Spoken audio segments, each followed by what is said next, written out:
This is LBC from Global, leading Britain's conversation with James O'Brien.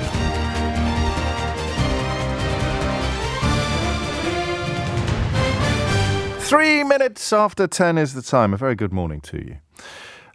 How scientific do you think we are? I don't mean what grades did you get in your GCSEs. That I'd be fairly near the back of the queue. That I often feel my father and my mother should have been due for a refund. So poorly did I perform in some of my science exams. I also fell into that trap. Do you think I'll ever start the show one day and actually go in the direction I was intending to go when the light came on? Why am I telling you about my GCSE results? I'm about to go into a bit of a sort of personal ramble about that tragedy, that peculiarly British tragedy where we can almost be proud of being bad at maths and science. I was very much in that category, to my eternal regret. But when I say how good do you think we are, how scientific do you think we are, I'm thinking more of you ringing me to tell me something and how likely it is that we actually get a helpful snapshot of the broader public view. Now, on some subjects, that is simply not going to happen. For example, well, maybe it would now, but for a long time, this programme, in the context of Brexit, was dedicated to dealing in facts, when at least 52% of the country remained addicted to, at the very best, feelings, and at worst, of course, the blatant lies of the Johnsons and the Rees-Moggs and the Farages and the rest of them. So you were never going to get a snapshot, I don't think, of broad public opinion on this programme by going in on a very heavily invested subject like that.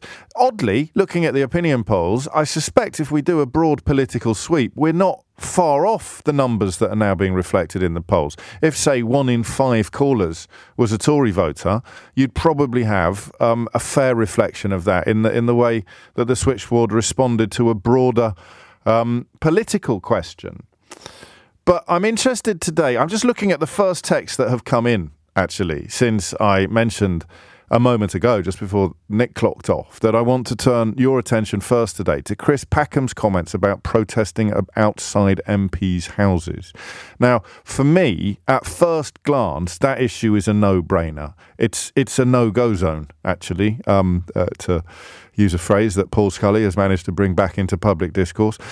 Shortly before turning Westminster into a no-go zone for himself by announcing that he won't be standing at the next election. But I've always thought that is one line we do not cross as a society.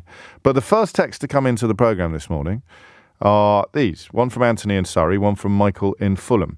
I think if MPs use their role, writes Anthony, to enhance their personal life over the interests of the public, then the public should be able to protest in a way that affects the MP's personal life. And in the same moment, both at 10:02 this morning, Michael writes, if the politician is a lying, lazy scrounger like Johnson or any of his crooked gang, then protest outside their homes is acceptable. They treat us like sewage. It should work both ways.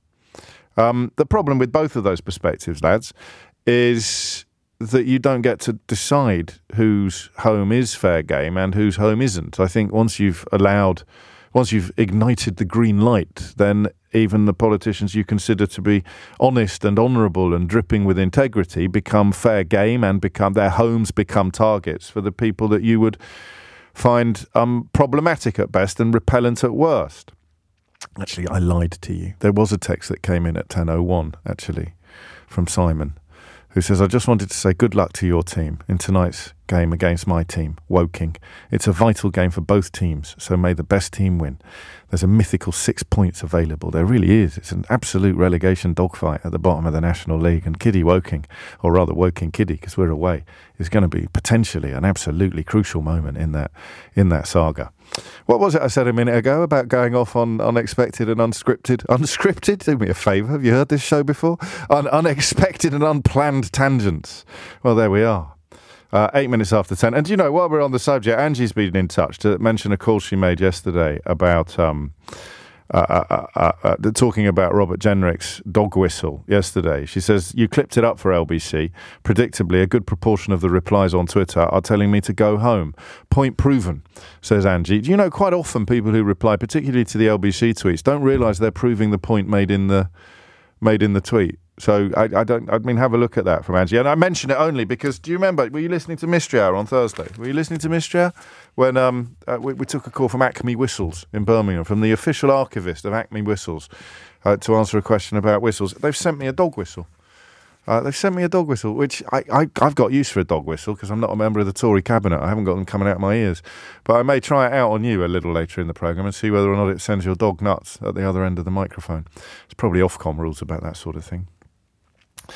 So Chris Packham, who I think is a force for good. I think he is a national treasure. I've got a growing regard for the tiny number of people in the public eye who refuse to be quiet. You probably haven't noticed this, but you can count on one hand. For a while, I think, until Carol Vorderman set her targets on the government, you could count on one finger the number of people with serious public profiles in this country that would use them to criticise the direction of political traffic. And that one finger would essentially count Gary Lineker, who simply tweets every now and then about his unhappiness regarding the behaviour of politicians and some policies, the direction of traffic, the language that is used to talk about refugees. In a normal country, you would barely notice Gary Lineker's tweets. That's no offence to Gary. But in a normal country, you would barely notice those tweets. But in a country that is in a stranglehold of the worst kind of right-wing media, he sticks out like a sore thumb. He's gone from being a finger to a thumb there in the space of about 10 seconds. He sticks out like a sore thumb because everybody is frightened. Oh, that's not true. Some people agree with the direction of traffic. There's a column in the Mail today praising France for deporting someone who I think can be fairly described as an Islamist hate preacher. And they managed to get through the whole column saying, why can't we be more like France?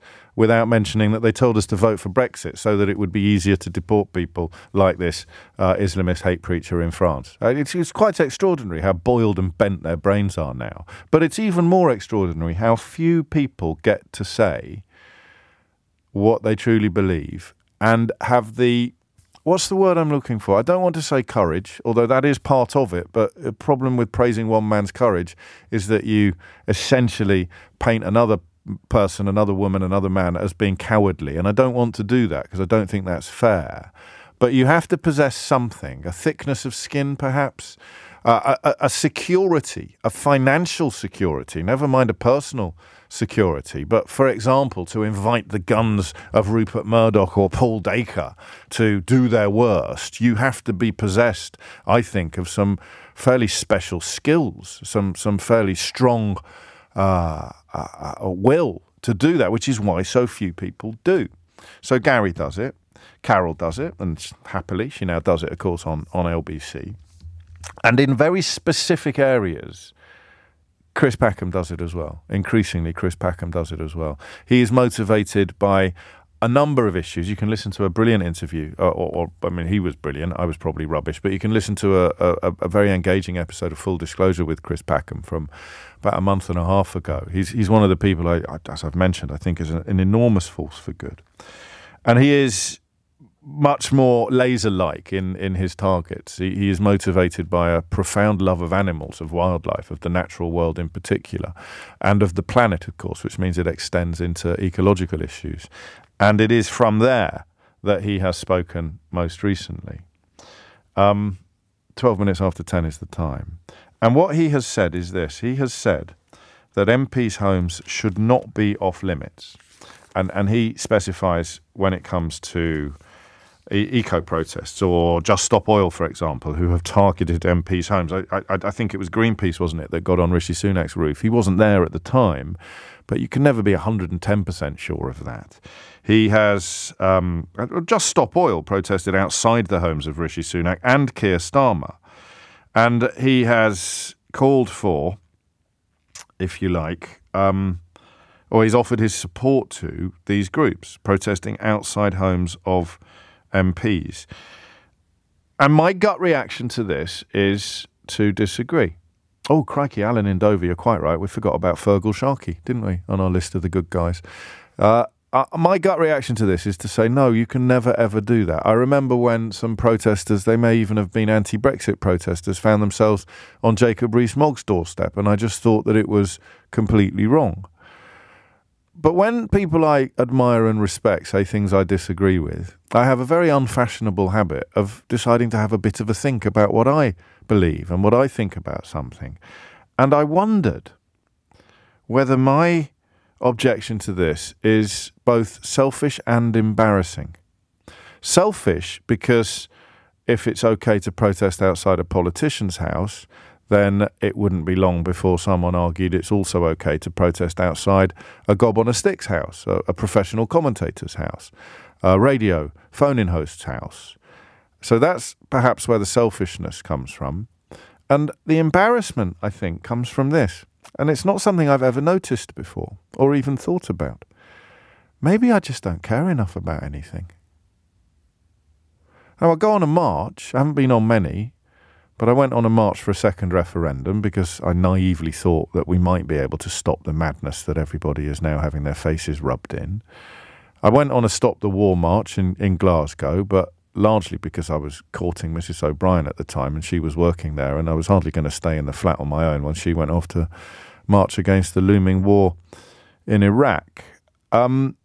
And I've been on others. I accidentally went on a vivisection. Well, my father was covering it for the Daily Telegraph, actually, and I sort of found myself getting caught up in a protest at a mink farm, would you believe, in Staffordshire. But that doesn't count because I was there even more by accident than I was on the Stop the War march. But I look at everything from, I mean, the news today, you've got more evidence of appalling sexual violence, rape and sex crimes being perpetrated by Hamas during the October the 7th attack. You've got a report, so I mention that because the passion you feel when calling for the release of the hostages that are still held goes to places that perhaps traditional protest cannot reach.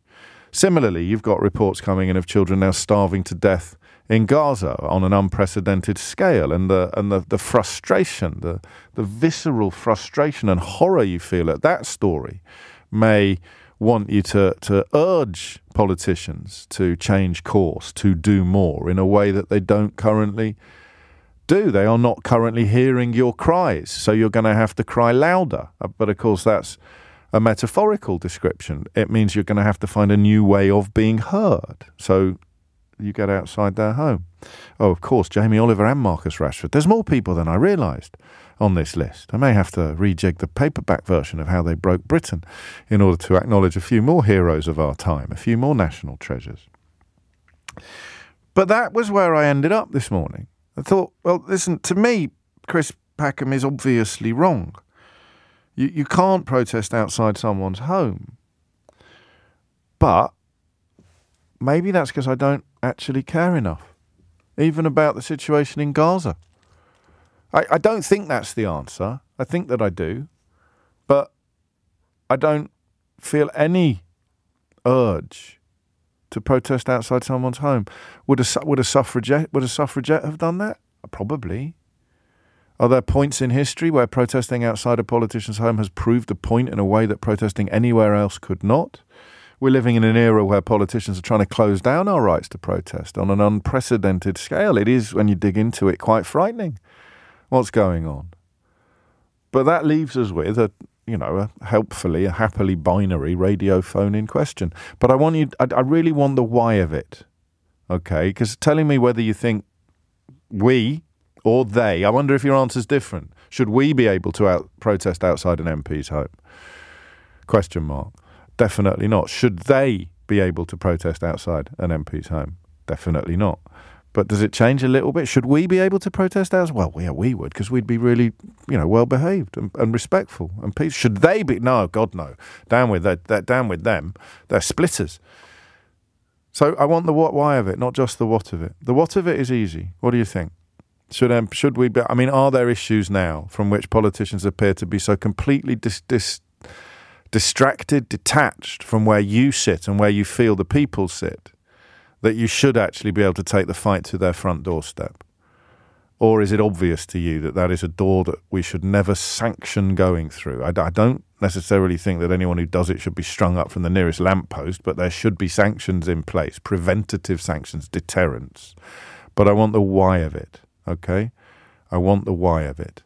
0345 6060 973 is the number you need. Hit those numbers now, you will get through. I'm pretty clear that I don't think it should ever happen, but I'm just wondering out loud with you whether or not that comes from a healthy place, whether that comes from an authentic place, or whether it comes from a fear of offering up my own home next, because where politicians lead, journalists often follow, or indeed whether it is because I just don't understand the level of frustration, the level of anger even, the level of heartbreak that prompts people to take steps that the rest of us find remarkable. And I think that's probably most pertinent in the context of the environmental threat. This belief, this inability to understand how the rest of the world is failing to appreciate the urgency of the situation. And if you can't do it normally, you're going to have to find new ways of doing it. And we're not talking about anything other than peaceful protest, all right? We're not talking about, in the first instance, nothing but peaceful. 0345 6060 973. James O'Brien on LBC. Well, I sometimes get texts from you and I read them and I think, someone's yanking your chain. Or that would be a brilliant made-up answer in the Mystery Hour board game. Do you know why the Duke of Wellington became known as the Iron Duke? I bet you don't. And I'll give you a tiny clue. All right, it's relevant to the conversation we're having about protesting outside MPs' homes, which Chris Packham has said should be permitted. Partly, I think, because the issue he cares most about, in this case, environmental protest, environmental emergency, is one that trumps any niceties or conventions regarding peaceful protest outside a politician's home. But what do you think, and crucially, why? Alex is in Newcastle. Alex, what would you like to say? Hi, James. Thanks for having me on. I just want to say that politicians come to our doors knocking on it and demanding votes. Journalists come to the doors of celebrities and people in the news demanding photos and interviews. Why shouldn't everyday people come to the doors of the people in charge of votes on genocide and cost of living crises and climate crises and say, hey, please represent us because you're not doing a very good job right now? God, I hadn't thought. I don't know that the politician's example is as powerful as the press example, because a politician knocks on your door. You might as well complain about the postman coming round. You can just say, not today, thank you, off you trot. It's like an encyclopedia salesman, if such a thing still exists.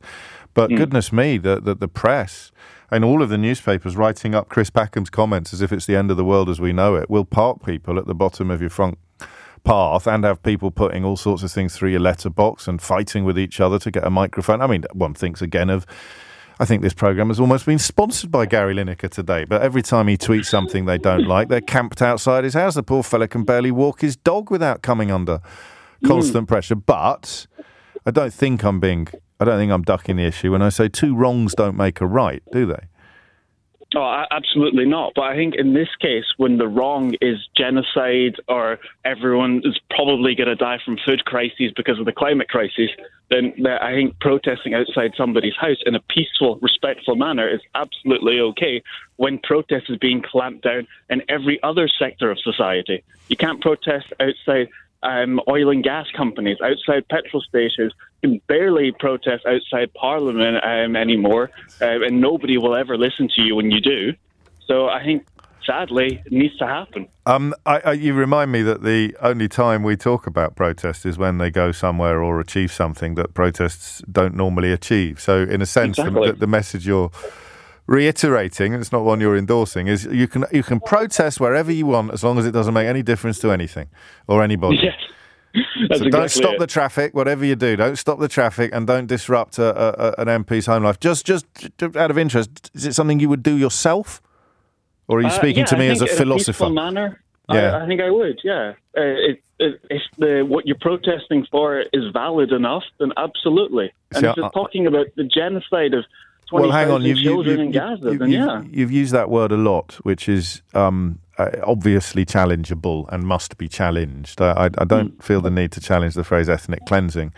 at the moment, looking at the situation on the ground in Gaza. But I do challenge the use of the word genocide. We'll wait upon the findings of the International Court in The Hague on that question, which at the moment seem a long way off. But of course, that is what you believe to be occurring, and therefore the passion with which you would want to protest or call for a cessation of hostilities is going to lead you to places that you wouldn't go in defence of other causes. Thank you, Alex. I've got a horrible feeling that the selfish explanation of my own motivation is the one that I'm going to be reaching for first.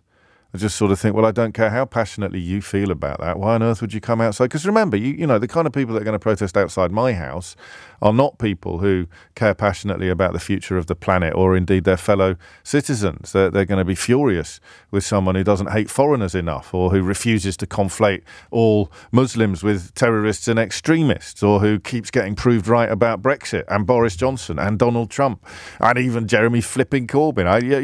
There's not going to be anybody outside my house calling upon me to do something that I have any power to do except to shut up and stop saying things they don't like hearing, because they don't blame themselves for what they see in the mirror. They blame the mirror. And how do you police that? Is that selfish, or is that just the personal perspective that informs an objective one? I don't know. I genuinely don't know. 0345 6060973. Rob's in Sheffield. Rob, what do you think? I think that we need a private life. And I say we because I'm a elected city councillor, and I realise that we go out there and we knock on doors and we deliver leaflets, but we've got families, we've got private lives. Being switched on all the time and having a mobile phone and having an email address means that we are out there, but sometimes you do just need to switch off. And the previous caller said, yes, but you go and knock on your own door, our doors. Yeah. Yes, but when someone says to me, actually not now, or I don't vote for you, or actually can we not have this conversation? I say, okay, yeah, sure, that's fine, and then I move on. And that's why I put you in the same category as a charity collector or a door-to-door salesman. It's if you stick your foot in my door at that point and say, no, hang on a minute, we're the Liberal Democrats. That's the point at which your behaviour becomes unacceptable. But you can't do that with a peaceful protest. You can't go out onto your doorstep and say, all right, could you move along now, please? Thank you. So it does feel there's a breach of something quite special, significant. Yeah, and this is it. It is, if I receive an email or a phone call, as I have since I was elected, of someone spouting conspiracy theories or being really quite vile, and I won't share some of the topics, but I do generally just go, you know what, I'm not going to respond to that. Yes. Because it's not my prerogative. I'd love to be able to respond, but I know it wouldn't help. And there is this breaking down, and I see these videos online of, we've set up camp outside this MP's office or this MP's home. Now, the family are probably incredibly supportive of the politician, but they need privacy. There might be children there might be a wife. And not just politicians' homes, but also, do you remember when they kind of a rampaging mob hit a vaccine centre during the lockdown? Some places should... that's not a peaceful protest. I guess there's a difference. Also, peaceful is nuanced, isn't it? If you're protesting outside a family planning clinic, then the psychological impact of you just standing there with a sign or standing there saying a Hail Mary is completely different to what it would be like if you were doing the same thing outside Budgeon's or Waitrose or whatever it may be. And this is it, is if someone does turn up outside my house, and I might agree with them, but I've got neighbours as well who are going to be impacted by this. And I say to them, guys, I agree with you, could you move on? And it's unlikely to happen. On the other hand... where's that line of peacefulness? No, I hear you, but the last caller used the word genocide, which a lot of people, rightly or wrongly, are using to describe what's happening in Gaza. It's not a word I use or endorse.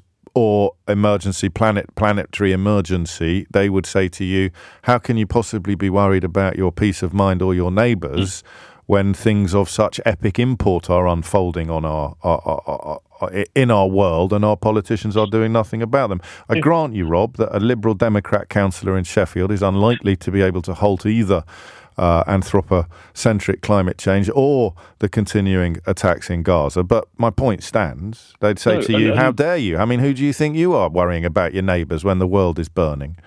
And I completely understand the argument, but there are places and spaces in the fact that there are meetings, there are times where we come together and we discuss these things, and I have opinions on all of these things that I will happily share in those spaces. But there is a reason why politics is feeling increasingly fraught at the moment, and it becomes a deterrent. I mean, I talked at the beginning about the thickness of skin, or the personal robustness required to speak out regularly and accurately, in my view, against the direction of political traffic. And of course, the more abuse that a politician receives, the less likely somebody is, however motivated and however passionate, to be drawn to politics. Rob, thank you. Brilliantly articulated. So we've had both sides of the argument, and you can see why I was worried that my response was going to be dictated by my personal circumstances. But then again, whose isn't? 10:32 is the time. Why the Duke of Wellington was known as the Iron Duke could not be more relevant to this conversation. I presumed it had something to do with his behaviour on the battlefield, didn't you? You thought, why is he called the Iron Duke? It's the same reason Margaret Thatcher was called the Iron Lady. Well, kind of, because they were kind of iron-like, irony in their attitudes. No, nothing like that at all. James O'Brien on LBC. Call 0345 6060 973. 10:36 is the time. Dan in Brighton writes, here's how I see it, James. I don't lie to people. I don't cause people harm. I live a moral life. I do not hurt anybody. I am not corrupt. I have empathy and compassion. I do not play with other people's lives or emotions. And also, I'm not worried about anyone coming to my front door. It's not rocket science. It is more complicated than that, Dan. I think Tobias Ellwood was the most recent MP to have his home targeted by pro-Palestinian protesters, or peace protesters, Palestinian peace protesters. And he's widely regarded as one of the good guys. Generally, don't at me. I nearly did the curse of O'Brien yesterday on Bim Alifemi after it made our own news bulletins that he had a tweet up describing Donald Trump as a cancer. And I thought, how can that be controversial? Surely that's what all MPs, whatever party they belong to, should be saying. And the ones that are actually cozying up to Donald Trump, like what's her chops, Andrea Jenkins, who had MAGA on her Twitter profile. They're the ones that should be newsworthy, but that's probably just part of the reason why Donald Trump's probably going to be back in the White House by the end of the year. 10:37 is the time. Protesting. I've just had another thought. Be careful. I'm going to be exhausted at this rate. You're not going to stop it. You're just making it unlawful. So looking at what the suffragettes did, the bombing and arson campaign undertaken by the suffragettes as opposed to the suffragists was probably much greater than most people who just sort of fondly and somewhat lazily cite Emmeline Pankhurst and others as forces for good appreciate. Letter bombs, assassinations, IEDs, arson, 4 people killed, I think, between 1912 and 1914, of whom 2 were 24 injured and 4 killed. So it was illegal. So you're not, by saying it should be illegal to protest outside a politician's house, you're not somehow creating a world in which nobody ever protests outside a politician's house. Meaningful social change often comes about through a form of law breaking. But whether or not it should be legal is the more pertinent question today. And at the moment, the consensus is that it really shouldn't. Dan's analysis notwithstanding. Although Phil in Leamington Spa makes a point similarly. Thing is, James, the levels of decency, morality and statesmanship have fallen so low in government, leaving only contempt for the electorate from many of those in government, that they can no longer be afforded any credibility or respect. Every action has an equal and opposite reaction, and this is simply the manifestation of this. As you yourself stated in your best-selling book, Britain is indeed broken. People have been pushed so far that they are responding in the only way open to them. I'm not going to agree with you at this stage. There's 20 minutes left of this hour, but I don't think that you can do that. You don't lose faith in British Parliament simply because Boris Johnson is in it. or was in it. You don't lose faith in British democracy simply because Boris Johnson can get to the top of the tree or Liz Truss can get to the top of the tree. It's our only safeguard against anarchy, against chaos. Imperfect institutions, imperfect conventions, imperfect traditions. And it seems to me that protesting outside someone's home is one of those things that gets filed under a safeguard against anarchy, even if it's peaceful protest. Alan's in Manchester. Alan, what would you like to say? Very much in agreement with your last caller, was it Rob? Yes, in Sheffield. Yeah, as a politician in a town, let's have it right, James. You've had 2 MPs murdered. You've had one who's given up at the next election because of threats to his family. Yeah. I believe you've got 5 That's Mike Freer, MPs now. Yeah, Mike Freer. I believe you've got 5 MPs now with more or less permanent police protection. And a Mayor of London. Yeah, and Sadiq Khan. So once the template is set, as in, once we've done it once, then it becomes the norm, and you will not get people going into politics, James. For an MP, and I know people call them, yeah, but, if you've got a protest outside your house, sort of Monday, Tuesday, Wednesday, Thursday, Friday, when you're in Parliament, or you might be away on parliamentary business, and your wife or your partner rings her up and says, there's people outside the house and you've got your kids there, they're going to sit around and say, you know what, it's not worth it. Why would I do it? A local councillor gets stick. I get stick. Yes, of course. Yeah, I don't go on social media, mate. What? Because of the stuff that was on there. Actually, speaking of social media, I once complained to Twitter, as it was then, about someone putting my address up, and it didn't count as a violation. I can't remember exactly why, but it proves your point, doesn't it? Rather neatly that the social media has made everything worse, and allowing people, legalising peaceful protest on people's doorsteps or encouraging it would only add to that mess. I mean, it's not illegal, really, actually, technically, because no one got arrested outside Tobias Ellwood's house, did they? But we're talking almost about a social convention that we don't see the need to breach. What would you say to somebody, and let's focus on the environment, somebody who is... Did you watch that Leonardo DiCaprio film a couple of years ago? Did you watch Don't Look Up? No, I've not seen it, James. It's worth a watch. So someone who is absolutely with full scientific backing. Oh, sorry, I have. It was a bit of a parody. Yeah, exactly that. Yes, exactly that. I've seen it, yeah. So someone like that academic. So you've got someone listening to this programme who cannot believe that this point is not being properly understood by people. And they've tried everything. But they honestly believe if they could somehow get something in front of a politician, if they could just focus their mind on an issue, then they might just achieve a little bit of traction. Tell them why they should go nowhere near a politician's home. Well, yes. The thing is, I know what people are saying. It's the only way we can get through. But as someone involved in politics, we are aware of what's going on. We are aware of the emails we get. The MPs are aware of what's going on because their office will get emails. People will want to meet them, and there is a way of doing things in this country. And no one's saying it's perfect, James. But the thing is, if nobody goes into politics, I'm talking good people, decent people, then it does attract them. It does attract the more extreme people.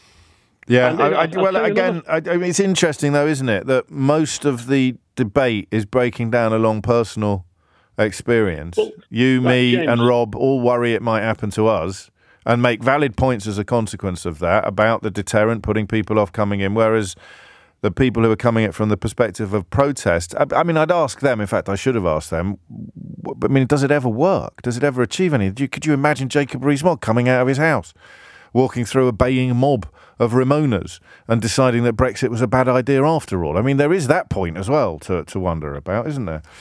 Yeah, but the thing is, what will achieve it with Rees-Mogg is when he gets his P45 in May. Which is another reminder of how the democracy is indeed supposed to work. Alan, thank you, and thank you for what you do as a councillor. Stephen Carter says, you haven't emotionally connected to the fact that MPs are failing to take the action needed to protect us from social collapse. MPs are not attempting to stop what is happening in Gaza. Would you support peaceful protest at their homes if the terror of Gaza was coming to your city and MPs were doing nothing to defend it? That's a brilliant question, Steve. I suspect it's probably rhetorical, but of course, if the terror of Gaza was coming to our city, we wouldn't have the luxury, the energy, the time, or indeed the wherewithal to protest outside politicians' homes, not least because the politicians' homes would have been blown to smithereens by now. But I take the point you're making, and I haven't got an answer to it. I just feel that it is a line society shouldn't cross. And you can tell that my little hooks and teases, which I spent 20 years trying to master, and I'm finally getting the hang of, are working when you get a text like this. For the love of God, are you going to tell us about the Iron Duke? Now, if I was in a very mischievous mood, I'd say yes after this break. But I'm not, so I will. The Iron Duke, the Duke of Wellington, was known as the Iron Duke because he fitted iron bars to the ground floor. That'd be Apsley House, wouldn't it, in London? He fitted iron bars to the ground floor of Apsley House so that the bricks being lobbed at his windows wouldn't actually break them. That's why he was known as the Iron Duke. It had absolutely nothing to do with his prowess or resolve upon the battlefield or in Parliament or anywhere else. He was called the Iron Duke because of, essentially, people protesting outside his home, albeit nobody so far on this programme has advocated the lobbing of bricks at politicians' windows. And if you did, I think it would be a straight red. 10:45 is the time. Leading Britain's conversation, LBC, with James O'Brien. I don't know what it says about us, really, as a team, but you wouldn't believe how many people have been in touch, making the same joke, claiming that the Iron Duke was known thus because of the perfect creases that he always managed to achieve in his trousers. Two thoughts, not a bad joke. I'm a bit confused as to why so many people have reached for it. Is it a trope? Second thought, as any fool know, there's no earthly way the Duke of Wellington would have ironed his own trousers. That oddly, do you know what the correct phrase is for the person that would have ironed the Duke of Wellington's trousers? Batman, I think. I think they're called a Batman. I hope I haven't just invented that or dreamt it. I'm pretty sure that they're called a Batman. I used to know a bloke whose dad, very good friend of mine at the time, whose dad was a very, very, very, very, very, very, very, very senior army officer. I can't tell you any more than that because it would actually give away his identity. So senior was he as an army officer. And his dad's Batman, which is not a phrase you hear in common parlance very often, is it? No, his dad's not Batman. That's weird. Everyone knows that's Bruce Wayne. But his dad had a Batman. And his dad's Batman used to do this thing with his uniform. So the uniform would be, and I presume this was for special occasions rather than every day, but to be fair, I never checked. So the uniform would be on a mannequin, right? So you've got Batman, mannequin, uniform on the mannequin. And the Batman would wrap sellotape around his hand, sticky side up. Yeah? Like that. I don't know why I'm sure I said like that. I'm on the bloody radio. Well, you could be watching me on YouTube. So there you go, for all my YouTube fans. Very big in Germany, apparently. Dankeschön. So wrapping all the sellotape, I've turned into Alan Partridge. So wrapping the sellotape around his hand like that. Yeah? And then would do that to the uniform on the mannequin to get off every last little tiny bit of fluff. So anyway, I'm just mentioning that because as if the Duke of Wellington ironed his own trousers. 10:51 is the time. Back to protests outside MPs' homes. I think I asked you right at the top whether or not we would get a scientific view on this. I think we're close to it. I do think we feel it shouldn't be encouraged and possibly it shouldn't even be allowed. But history has taught us that those people who are prepared to break the law in pursuit of their point are sometimes proved right. Tom's in Leeds. Tom, what would you like to say? Morning, pal. To be honest with you, I could do with a Batman myself. Couldn't we all? See the state of my clothes. We could all do with a Batman. I discovered this morning there are Facebook groups dedicated to those of us who are a little bit obsessed with how to correctly load a dishwasher. So I'm signing up for that next, but that's not why you rang it. No, it's not. Sorry, pal. So look, it's a bit of an armchair theory, this. I'm not involved in politics in the way that your previous callers were. I was actually I was invited to stand as a Labour candidate when I used to live down south. And I turned it down. I've been a staunch Labour man all my life, but I don't want to see any MP of any side of the House to being harangued like that. I think it felt to me like we crossed the Rubicon in sort of around the Brexit debate where we ticked over into the personal. But I think we were led over there by the MPs themselves How do you mean? Media. How do you mean tipping? I don't think you. I mean, at first glance, I'm going to disagree with you quite robustly. I think we've been. Look at the Duke of Wellington, mate. He was having bricks lobbed through his window. I don't think tipping over into the personal. That's why it's called the Iron Duke. You know, Tom. I bet you didn't know that. No, I didn't. It's very interesting. It's not new, though. What do you mean by the tipping over into the personal? Well, I think we will never find out. Defeated by technology.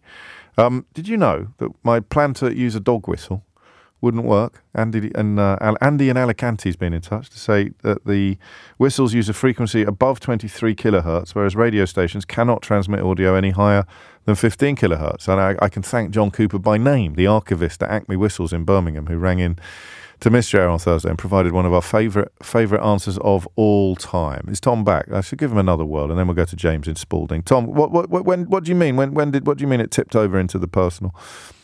Well, I think with the introduction of social media, especially, yes, like you can access people, directly into their pocket on their personal device, and by email as well. MPs used to get letters, a few letters a week, so they could keep up with correspondence. But now with email, they get thousands and thousands of emails, and I think you get to a point where MPs are frightened to do their job. Now, I think people should be held to account, absolutely, but I think that it sort of led to the scenes that we saw in the House of Commons a couple of weeks ago. But it is, to me, indicative of a loss of faith in the system and the usual way of doing things by the general public. I think you're right. And I think one thing that's been missing from the conversation so far is the importance of resisting restrictions on protests in other contexts. So it's James Cleverly in the Home Office at the moment, isn't it? Suella Braverman previously, Priti Patel before that, all dedicated to closing down public protest. In fact, that clip of Andrew Marr that you just heard, where the suggestion that MPs should be prevented from meeting with certain groups, that's extraordinary. Former Labour MP as well.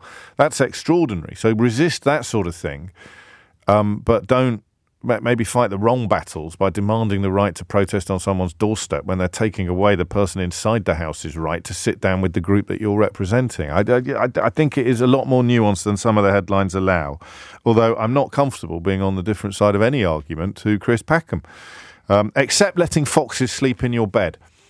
It's gone complete partridge today, hasn't it? He did tell me during the full disclosure interview we did together when he was a kid that he would have wild animals in his room. He didn't just keep birds in a shoebox. He'd keep a fox he'd have a fox sleeping in his bed. So there are some things with which I will never agree with Chris Packham, and this may well be one of them. James is in Spalding. James, what would you like to say? Hi, James. It's a pleasure to speak to you. Likewise. Thank you, James. How polite. It'll never catch on.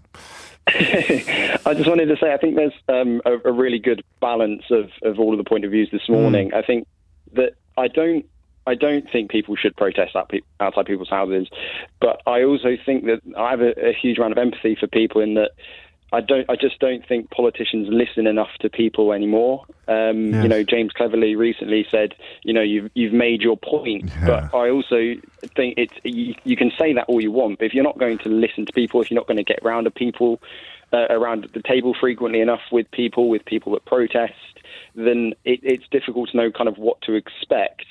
And you hear all the time politicians say at the moment, this is what the people think, this is what the people think. But if you look at polls and just, George Galloway's recent, re-election, mainly on the point of Gaza, it's increasingly at odds what politicians are saying people think with what people are actually saying. And I think this is the natural consequence of that, is that people don't feel heard. The frustration is a natural consequence of that, but the frustration doesn't justify the tactic, doesn't justify the action, not least because of that slightly glib point I just made about Jacob Rees-Mogg wandering out of his house and deciding he was realising rather than deciding that he was wrong about Brexit.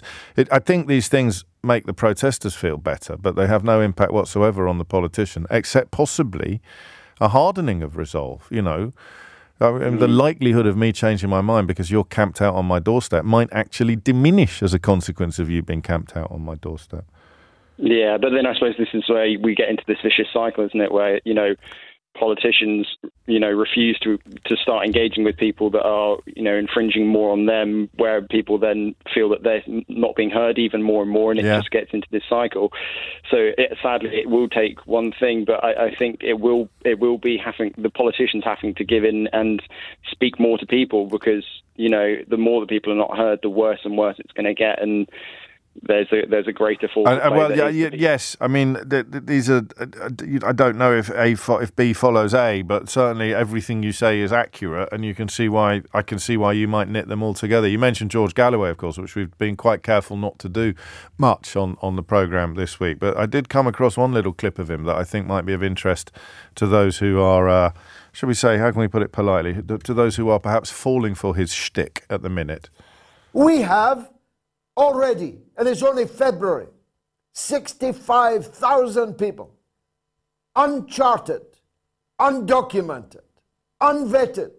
We've no idea who they are, although we know most of them are men, and most of them are fighting age men at that, who are now being put up in at least 3-star hotels, sometimes a little better even than that, at the expense of the public, potentially forever more.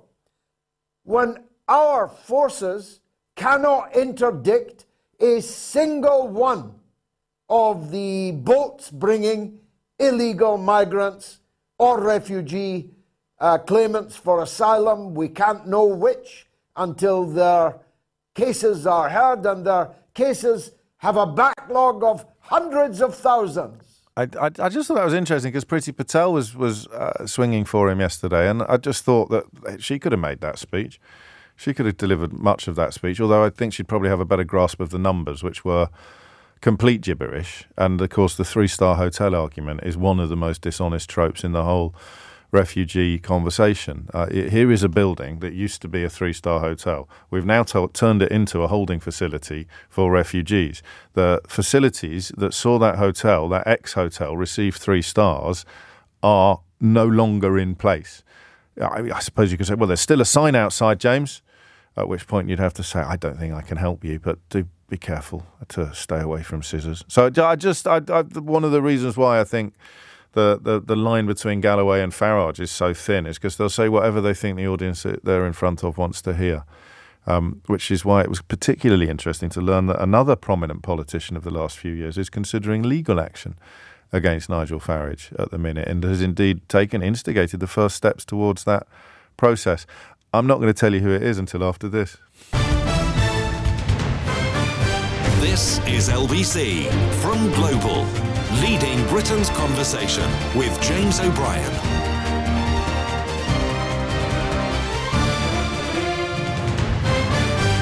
It is 4 minutes after 11. It is Jeremy Corbyn that is threatening legal action against Nigel Farage for reasons that are politically very interesting, because Keir Starmer used Nigel Farage's long history of being criticised for deploying what are often perceived as anti-Semitic dog whistles, and making comments that are at the very least anti-Semitic adjacent. And Starmer used it to put pressure on Sunak at last week's PMQs. It was actually, I didn't realise at the time, I wasn't entirely sure why he'd done it, but it's actually a very, very, very clever wedge issue that Starmer has deployed there, because it's very tricky for Sunak to talk about extremism or to talk about people who sow hate or people who are divisive, while apparently keeping a seat warm for Nigel Farage in the Conservative Party.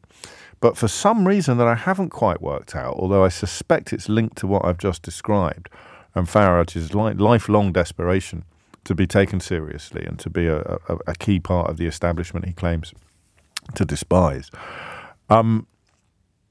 Farage got really, really rattled by it and attacked Keir Starmer by making comments about Jeremy Corbyn that Jeremy Corbyn clearly considers or currently considers to be actionable. And he took to Twitter yesterday to reveal that he was indeed instructing lawyers on that issue. So, I mean, there is a political scenario, a political stroke legal scenario for which I'm fairly confident you could sell all sorts of tickets. You could sell all manner of tickets. Roll up, roll up, roll up. And just for the avoidance of confusion, no problem at all for me, even though both of them, Farage and Corbyn, both get a chapter in How They Broke Britain. I know exactly whose side I would be on in that battle. And if you don't, you need to pay more attention to the programme. 6 minutes after 11 is the time. I'm going to change tack completely now. We're going to have a conversation that demands certainly no political engagement whatsoever. There's a newish chairman of the BBC. Do you remember why the last one had to go? This again is evidence perhaps of some of the stuff we touched on in the last hour, just how absolutely daft everything has become as a consequence, partly of the B word, but partly of allowing complete delinquents like Boris Johnson and Liz Truss into Downing Street. Everything is in some ways compromised, corrupted, arguably even broken. Do you remember the last chairman of the BBC? Well, it was not only a big mate of Rishi Sunak and Boris Johnson. I think he used to be Rishi Sunak's boss at Goldman Sachs. And he was working as an advisor in Downing Street during lockdown. It's an amazing thing, that, isn't it? Of all the people in all the world that may have been qualified to advise Rishi Sunak during lockdown, it turns out that his former boss at a merchant bank was the best qualified of them all. And his name was Richard Sharp, and he wanted to be chairman of the BBC. And lo and behold, Boris Johnson made him chairman of the BBC. But what neither of them had disclosed at the time was that Richard Sharp had played a role in facilitating a loan of up to £800,000 that was made to Boris Johnson and guaranteed by a distant cousin that he had, I don't believe, any previous knowledge of. And none of them thought fit to mention that. Thankfully, it got picked up. I think it was probably the Sunday Times. It was probably Harry York and Gabriel Pogrund at the Sunday Times, who seem to be holding the fort for investigative journalism in this country at the moment. And as a consequence of it coming out, he had to resign as chairman of the BBC. So then they had to find a new fella. And lo and behold, they found someone that they quite like the cut of the jib of. And he has come out. His name is Samir Shah. He's come out. Indeed, he's written to all staff at the BBC, telling them that they need to win back working class audiences. Now, he talks about reflecting class and thought in all its diversity. And I haven't got the first idea what he means. I think if you're talking about opinions that are very popular with Billy Bunch of Numbers on Twitter, who's got a bulldog avatar and never uses his and can't spell, then those opinions are more often reflected on Question Time and other BBC programmes than mine are. I think. I mean, certainly Farage being a good example. How many other MEPs can you name, members of the European Parliament, who went on Question Time? Can you name one?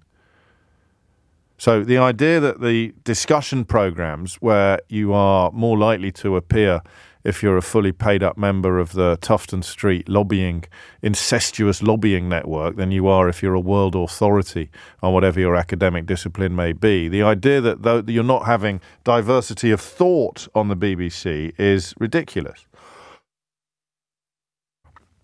So, I mean, by all means, challenge that. What would diversity of thought on the BBC look like if it's not there already? The tragedy and the strength of the BBC is that they routinely put people on it who don't just work for organisations that are dedicated to its own destruction, which would include the Conservative Party, but they actually put people on who are themselves dedicated to the BBC's own destruction. The Daily Telegraph columnists, Daily Telegraph, it barely has any readers anymore compared to when my dad worked there. But they pop up on the Question Time panel all the time. If you don't text me to ask why I never go on, it's that they do invite me. There's absolutely no problems on that front, and I may change my mind at some point in the future. But at the moment, the risk of who you're going to be sitting next to, you run the risk, if you go on Question Time, of sitting next to someone that you'd cross the road to avoid. I went on, would you believe, say no to most things, but I quite like quiz shows. I agreed to go on Celebrity Pointless, thinking, well, it can't be that bad. It's not as if I'm going to end up sitting next to or standing next to someone who I find truly repellent. And I'm not going to name any names. I'm just going to suggest you can probably find a list of who the other contestants were on the BBC archives. So that's why I don't do it. But the idea that there's no diversity of thought is, I think, absurd. Which brings us to diversity of class. So the new chairman of the BBC, the one who got the job after the last one was found to have had undisclosed connections with an £800,000 loan made to Boris Johnson, the former Prime Minister. Boris Johnson, of course, beloved of Conservative MPs who think that if you can't afford to make ends meet on universal credit, then you should try eating sawdust or selling your children for medical research. But he couldn't afford to live on an MP's salary, which is north of 150 grand a year. But hey-ho, double standards away. Talking about showcasing the full range of British culture and talent. I don't know what he means. So I'm going to put up diversity of thought on the list, all right? You can challenge that if you think I'm wrong. If you think there isn't diversity of thought on the BBC, then tell me what you think is missing. Well, there's two questions here, isn't there? You tell me what you think is missing when it comes to diversity of thought on the BBC. And you could also tell me what you think Samir Shah is talking about, because I suspect they are two very different things. What is missing is someone who will routinely respond to a booking from a secretly funded Tufton Street think tank, like the Taxpayers Alliance or the Institute of Economic Affairs. What is missing is a guest on every single programme they appear on asking what the hell they're doing there if they won't disclose their funding. So there's some diversity of thought that you don't see unless they accidentally book George Monbiot. But when it comes to class, I have no idea what he's talking about. Do you? How do you make a programme that would win back working class audiences?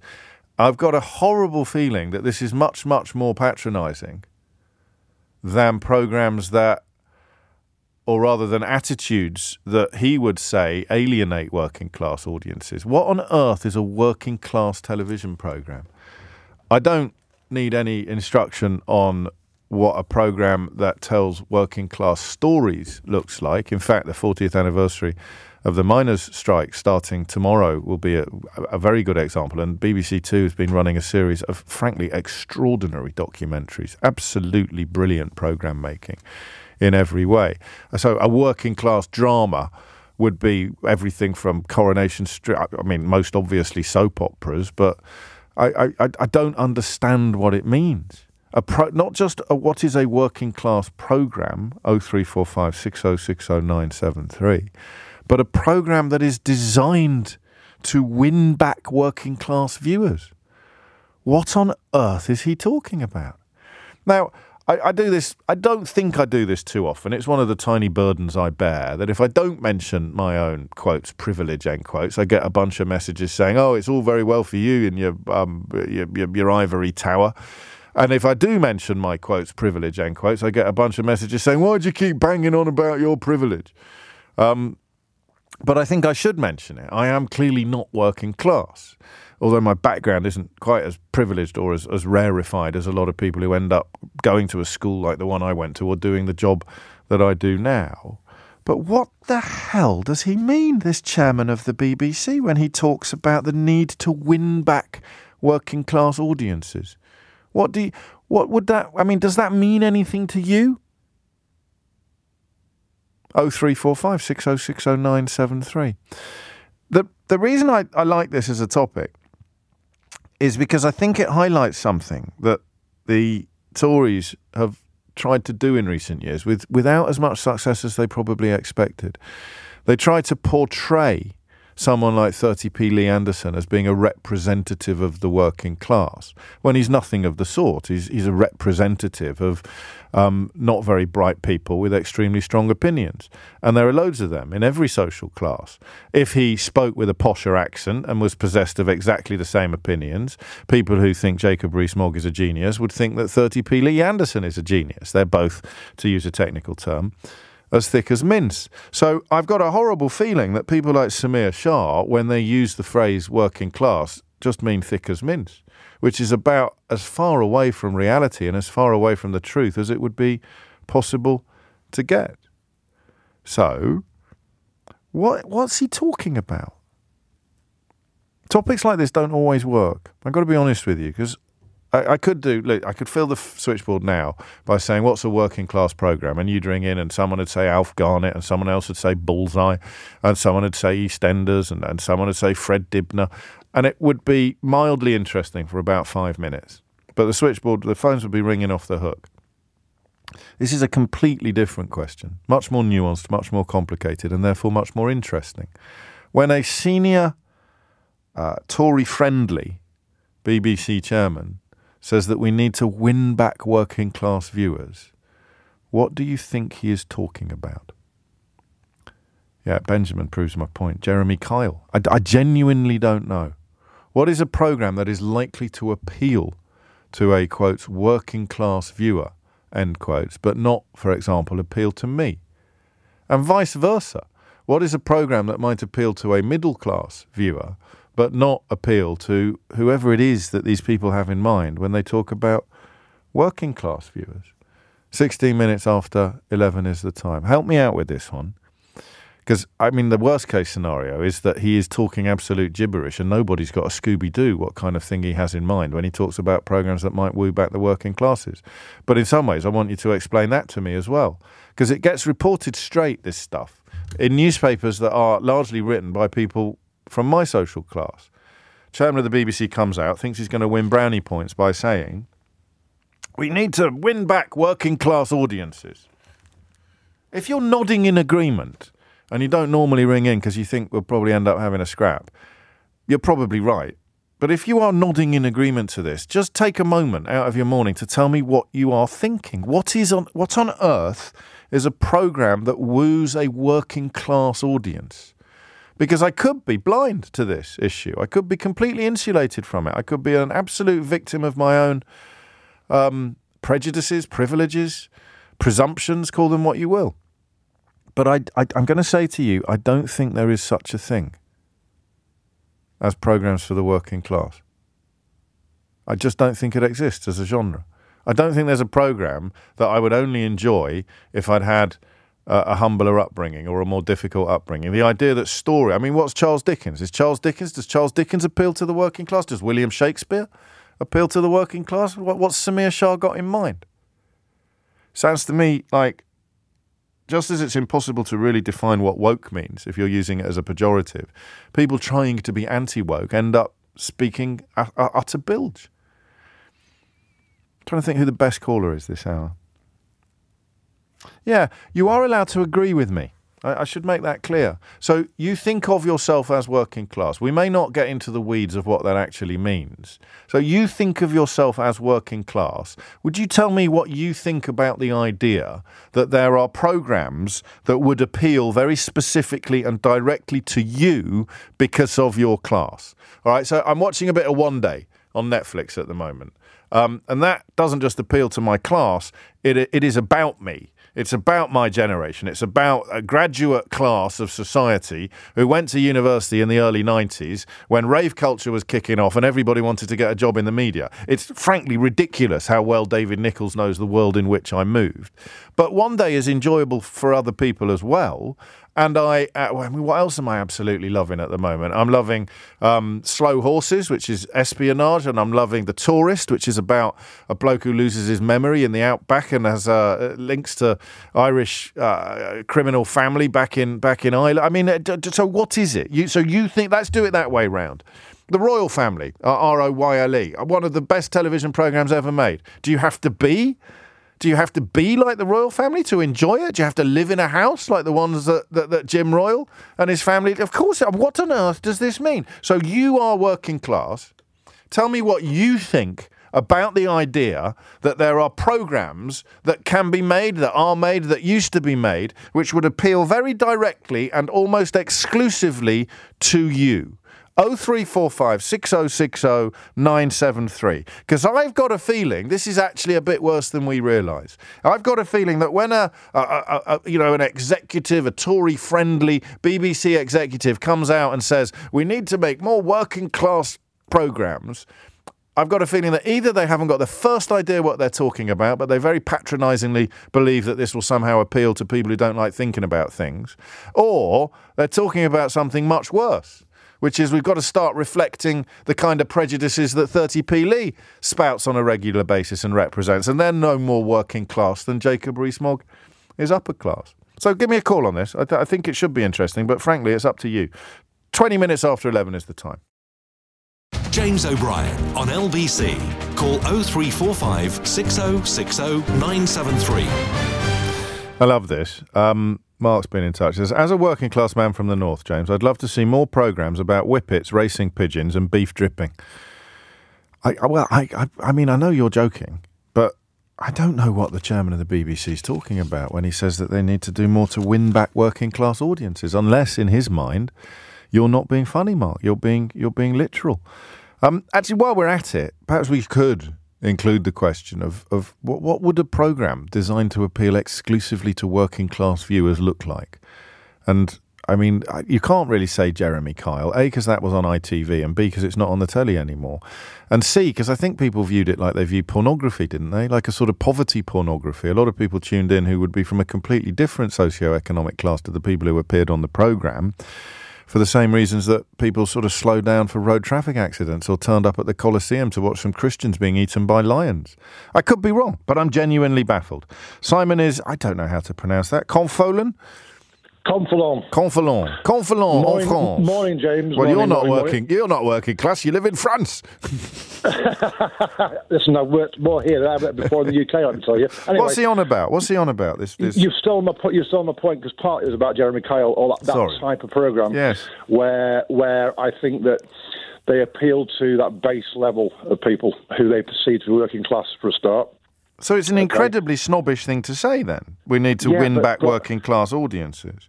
But the real story is the Red Wall, Lee Anderson, those people who actually are homophobic but won't admit it, the ones that are sexist. Well, hang on, you can't say... There's a little bit close there to lumping Lee Anderson in with the comment about homophobia, which I know wasn't your intention, but for the avoidance of doubt and for absolute clarity, that you're offering up those as two separate constituencies. Absolutely correct. But basically, it's those people who are perceived to be working class who actually, a point that's never really raised very much, is the big fear I have for reform getting in any sort of power is those working class votes. They're just the people that Trump manages to woo who believe he is their saviour, even though he wouldn't... shall we say... if they were on fire. Yes. Correct. So rhetorically, I get that. But he's the chairman of the BBC. He's not making a speech on the stump in Ashford, Ashfield. He is presumably coming from a place where, I think he used to be a BBC executive, so he's middle class all day long. He thinks there are programmes that are working class programmes. What would he have in mind? They want to try and, I don't know, they want to rehash something to go against what they perceive to be the left-wing liberal... So he means anti-woke. He means anti-woke. Is it, absolutely. So we're looking at... Why aren't there more right-wing comics on the telly? Question. Answer, because they're not very funny, usually. Correct. Not always, some are, but, generally speaking, they're not very funny, and therefore they're not on telly as much as the ones who are funny, who happen more often than not to lean a little bit towards the liberal. So I'm trying to think what an anti-woke drama would look like. I suppose it's the ones where the baddies win, is it? Maybe. So you don't know. None of us have got a clue. Get back to my rendering anyway. Yeah, well, crack on. Good luck with it, Simon. There you go. Actually doing literal, proper hard work, proper manual labour while speaking to us about class issues on the radio. Listen, sometimes the absence of an answer is the answer in itself, but I'm naive enough to think that the chairman of the BBC must have something in mind when he talks about programmes that could win back a working class audience. But what I don't have is a meaningful idea of what that would be, except the really patronising idea that he thinks they want more. We must have more programmes about whippets. We must have more programmes about, I don't know, if it was America, it'd be chewing tobacco. What is it? So you name a working class programme and I will almost certainly say, oh, I love that. And I'm middle class. Mrs. Brown's Boys is getting quite a few mentions in my inbox. Well, listen, I say a lot of controversial things on this programme and I'm always happy to deal with the consequences. I think it's brilliant. I love Mrs. Brown's Boys. Don't at me. I think it's got a real end of pier feel to it. It's got a real variety show vibe to it. Maybe that's what he means. He means that I mean, there's very few places in the country now where you can see an end of pier show. The last one I went to was in Cromer. But, the kind of world that gave us the Les Dennises of this world, or the Dustin G's, the Les Dawsons. You don't have that word, but there's a reason why that doesn't provide a conveyor belt of talent anymore. It's because the venues don't exist. I don't know what he means. Martin's in Teignmouth. Martin, do you? No, I don't know what he means either, but I just think that it's not about working class or not working class. It's just simply about entertainment, and perhaps they need to have more entertaining programs. Teignmouth. Correct. Sorry. Yes. Carry on. It's just about whether they should have more entertaining programs, rather than calling it working class or non-working class. And the best program that's been on for a long while was the was the post office one that I saw that was on ITV. Yeah, it was absolutely brilliant, and arguably precisely the sort of thing that the BBC should have been making. And lacking in doing, and I wonder why that is. And I think I do wonder sometimes whether there's a desire not to educate the masses, but just to entertain them. If you entertain them as they did in Roman times rather than educate them, you're onto a good thing, aren't you, if you're in charge? You're talking about bread and circuses, aren't you? Yeah. There it is. So, listen, in the absence of anything else, and he hasn't explained himself very well in the reports that I've seen, we're going to conclude he just means we need to throw the plebs more bread and give them the odd circus so they don't start really biting chunks out of the people who made me chairman of the BBC after the last fella had to resign because he hadn't come clean about his role in the £800,000 loan arranged for Boris Johnson.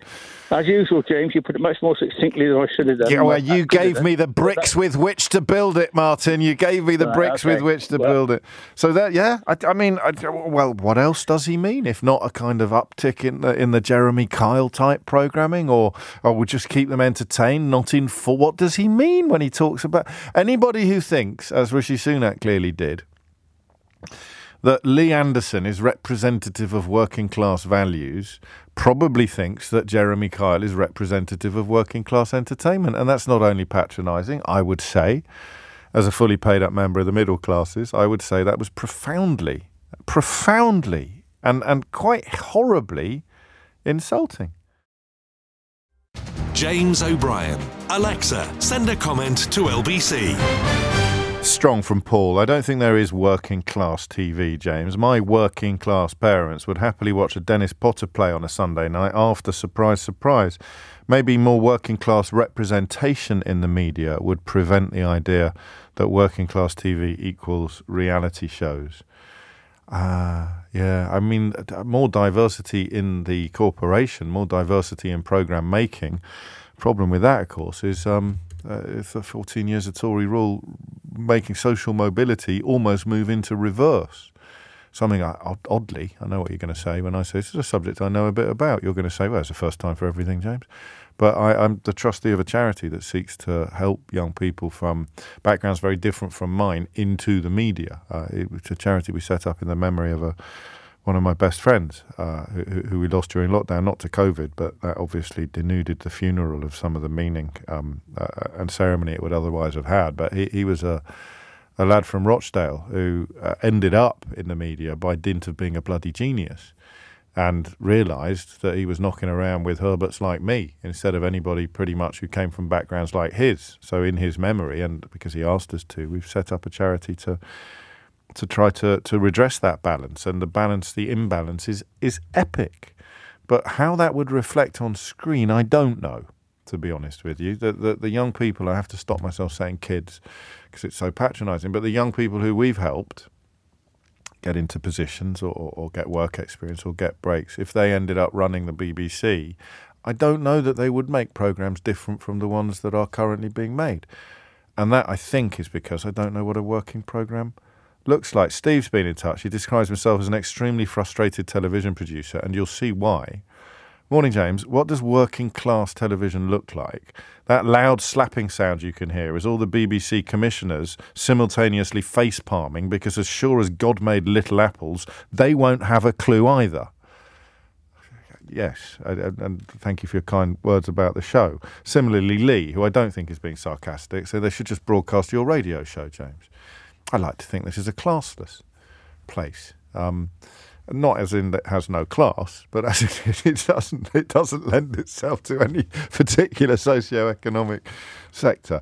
Tristan is in Greenwich. Tristan, what would you like? I mean, oddly, I should, in the interest of full disclosure, I would normally and completely unfairly use your name as an example of the kind of name likely to pop up at the BBC in a commissioning role from someone who is violently divorced from the working class. So I'd like to apologise retrospectively for that and ask you why you rang in today, Tristan.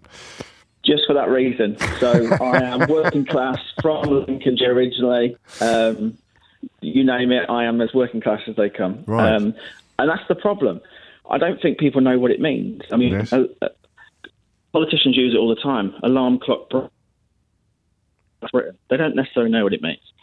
And then with the BBC and other TV shows, they kind of confuse benefit class and working class. Oh, Lordy, I hadn't thought of that. God, well, that's even more insulting in a way, isn't it? And also, it is offensive to the BBC, but if there's ever a controversial message, like in EastEnders or whatever, they always give it to the white working class person. What do you mean by controversial? I haven't watched EastEnders for a while. Okay, so there's a character called Karen who's white, working class, works in a laundrette, etc., loads of kids, and she's seen as sort of down and out. But whenever they have a little chat about Brexit or immigration or anything else, she's always made to look like the silly one, and they always sort of patronise her for like having white working class. So she represents the whole of white working class people. And that's problematic because, well, Jacob Rees-Mogg is all of the things that you've just attributed to Karen, except the low income, and B, because that creates EastEnders is a tricky example, isn't it? But the idea that middle class people think that everybody like her holds the views that she has, when actually the opposite is true. But conservative politicians and possibly this BBC chairman think that views like that aren't being articulated enough, and that they are. So both sides think that she is representative of a class when really she's just representative of a position. Yeah. It's a tough one. What would a programme look like then that was specifically likely to or designed to appeal to people from your self-described perspective? Is there such a thing? No, there isn't, and that's the thing, because there's a group. I mean, you're as I always think they say about class, but it's environment, family, social, economic background is more than colour or diversity. It's more diversity of thought, really. And is there a lack of diversity of thought on the BBC at the moment? Bearing in mind, I think so. Go on. What sort of thoughts aren't properly represented? I can't think of anything off the top of my head. I don't really want to go down a rabbit hole, but I mean, I don't want to turn this into that conversation on Sky News when the culture minister couldn't name anything that proved the BBC was biased. But and I don't want to monster you either. But I completely disagree with you. I can't think of a thought that I haven't seen spouted on Question Time, whether it's representative of any class or position or not.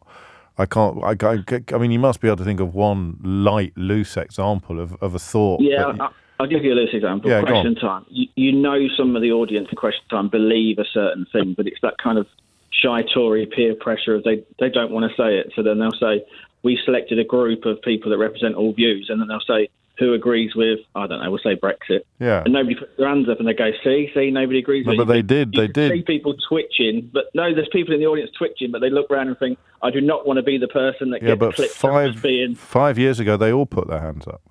Yeah, but now it's like they don't want to be seen as the gammon or the person with a right-wing view or the extreme left view. So a lot of people now... You don't think they might have changed their minds?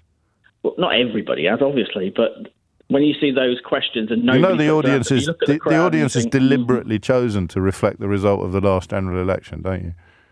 Yeah, and a mix of when they ask them to be in the audience, they ask them. But what I'm saying is you can see there's certain questions where they'll go, put your hand up, and it'd be slightly controversial. And there's got to be at least one person that agrees with it because they're twitching, but they won't put their hands up. So how would you fix that then? I don't think you could. You'd have to change the format of it. To do what? To maybe have some. Because I mean, I think you're spectacularly wrong about this, but I don't want to fall out. So you see an audience on Question Time, and you're convinced that they actually agree with you, but they're too frightened to put their hands up. At times, yeah. Okay. I suspect maybe everybody thinks that, Tristan.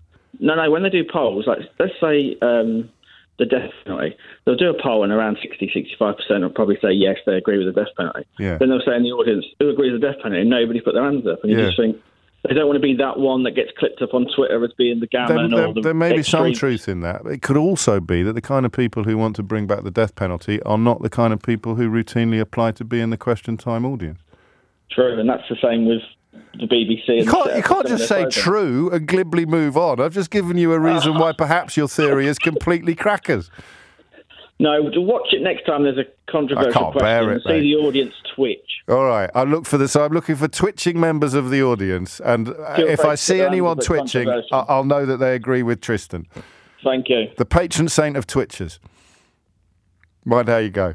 It's 11:42. Gary's in Finchley. Gary, what would you like to say?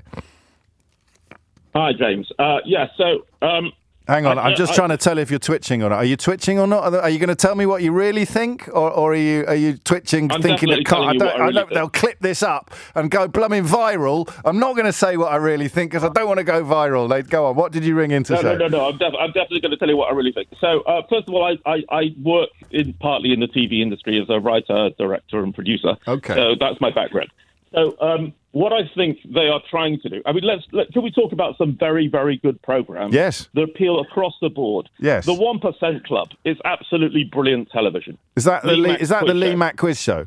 Yes. Yeah, that's well, anything, mate. I could watch Lee Mack read the phone book, to be honest with you, but it is also a brilliant format. You're quite right. It is a brilliant format, and it works across all classes, all ages, all representative. It just works. Right? Yes. It's brilliant. Then you've got other programs. So you've got programs, the very successful BBC programs like Normal People, which was a huge hit and worked across all classes. And even though it was very much a sort of middle-classy students in Ireland kind of thing, it seemed to be incredibly popular across the board. Yes. So what I think we're doing is what we need to do, what the BBC needs to do, is say we want to make good programs. That's the ambition, is to make good TV.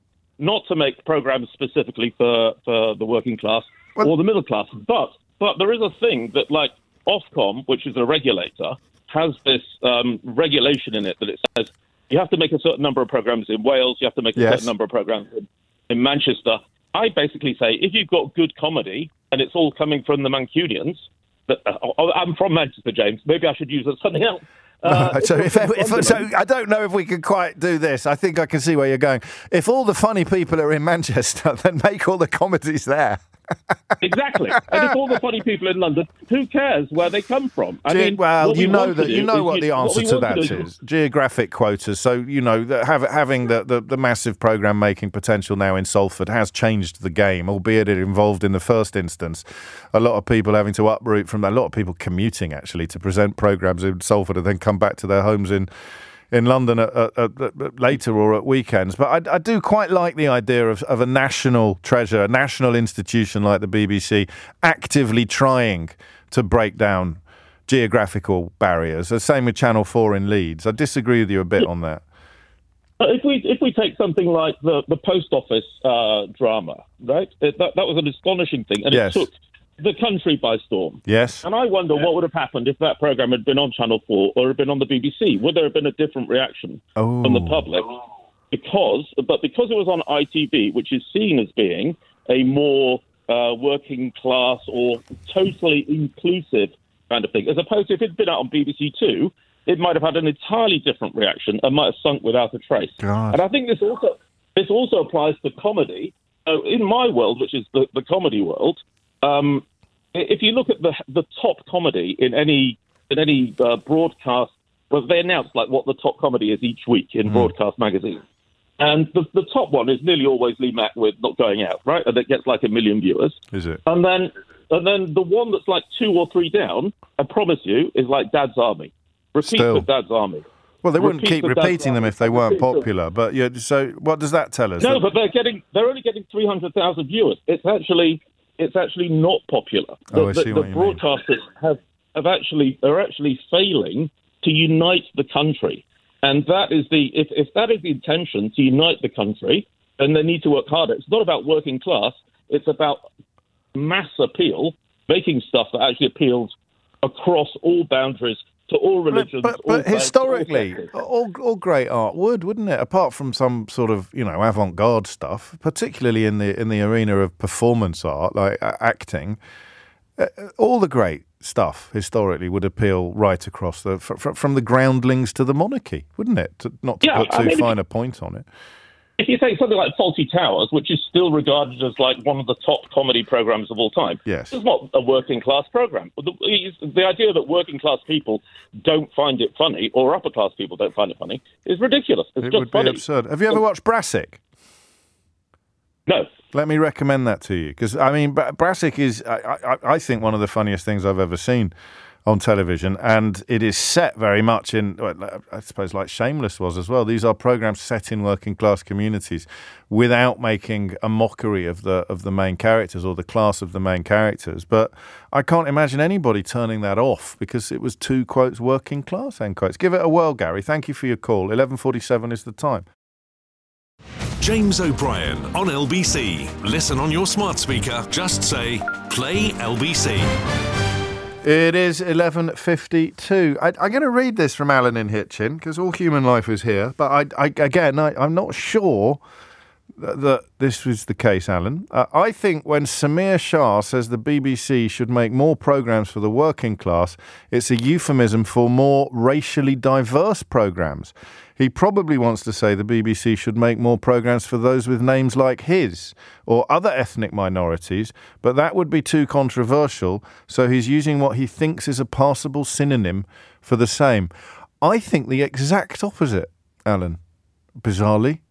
I don't think there would be any out. I mean, maybe the Daily Mail would get upset about it, or Nigel Farage, but if the chairman of the BBC came out and said we need to see much more representation of ethnic minorities or LGBT communities on our screens, I don't know that the criticism would come from anywhere except the usual places. I think he's trying to appeal to the people who would criticise him if he did say that. I could be wrong, but remember who put him into the job at the BBC. It's the kind of political class of the last few years. Maybe. I just think that would be unlikely, not least because nearly half of British viewers last time they were asked said they thought that ethnic minorities and LGBT communities were over-represented on television, and the people to whom the current iteration of the party seems to be desperate to appeal are the kind of people who would say that they thought that the ethnic minority population was overrepresented on telly. Just 26% versus 45% saying that they're underrepresented.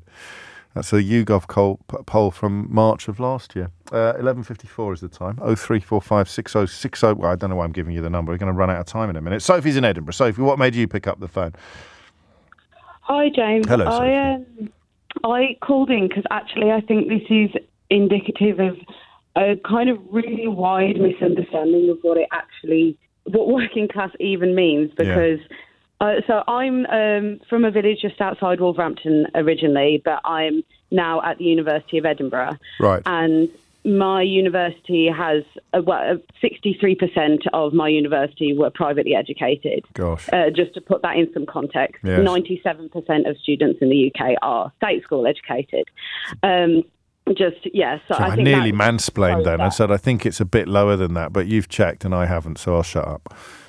Yeah, I mean, I'm part of the 97 Club, and also I'm the State Educated Students Officer for the Classic Society at university. Yes. So you've done your research then, and I haven't, so I'll stay even doubly quiet. Go on. This is something that really means a lot to me, because I think fundamentally the reason I picked up the phone is that there's no such thing as a working class programme, because the TV shows that you listed just towards the start, Slow Horses especially, they are some of my favourite TV shows, and we are from different backgrounds. There's no such thing as a divide in that sense at all. I actually think that what he means by working class programming is, and I'm not even disparaging this, by the way, but programs that aren't, intellectually stimulating, things like Jeremy Kyle, and I don't think that's something that's reserved for the working class, because I don't think that anything really is reserved for any class. I mean, like you've been saying this whole time, Faulty Towers, that's not portraying the working class. I don't think it's got anything to do with the content of the show so much as the people that he would associate with that level of intellect, if that makes any sense. Yeah, of course it does. So there is a snobbery here. It is, because, I mean, the idea that he was he's either talking gibberish or he's speaking to quite an unpleasant prejudice. You're nodding towards the second conclusion, that he thinks that a working class programme would be the televisual equivalent of junk food. To be completely frank with you, I'm in my third year at uni now. I'm studying classics, which to my chagrin is the same as what Boris Johnson studied at university. And it's one that's very, very rooted in kind of an elite background. Yes, that's true. And I mean, it shouldn't be. That's just because they don't teach it in state schools, really. And well, you know more about this than I do. But they really should, and that's something I feel very passionately about. Yes. But I think that over these years at university, the main thing that I've kind of come to conclude is that working class amongst people who aren't often becomes a synonym for sick.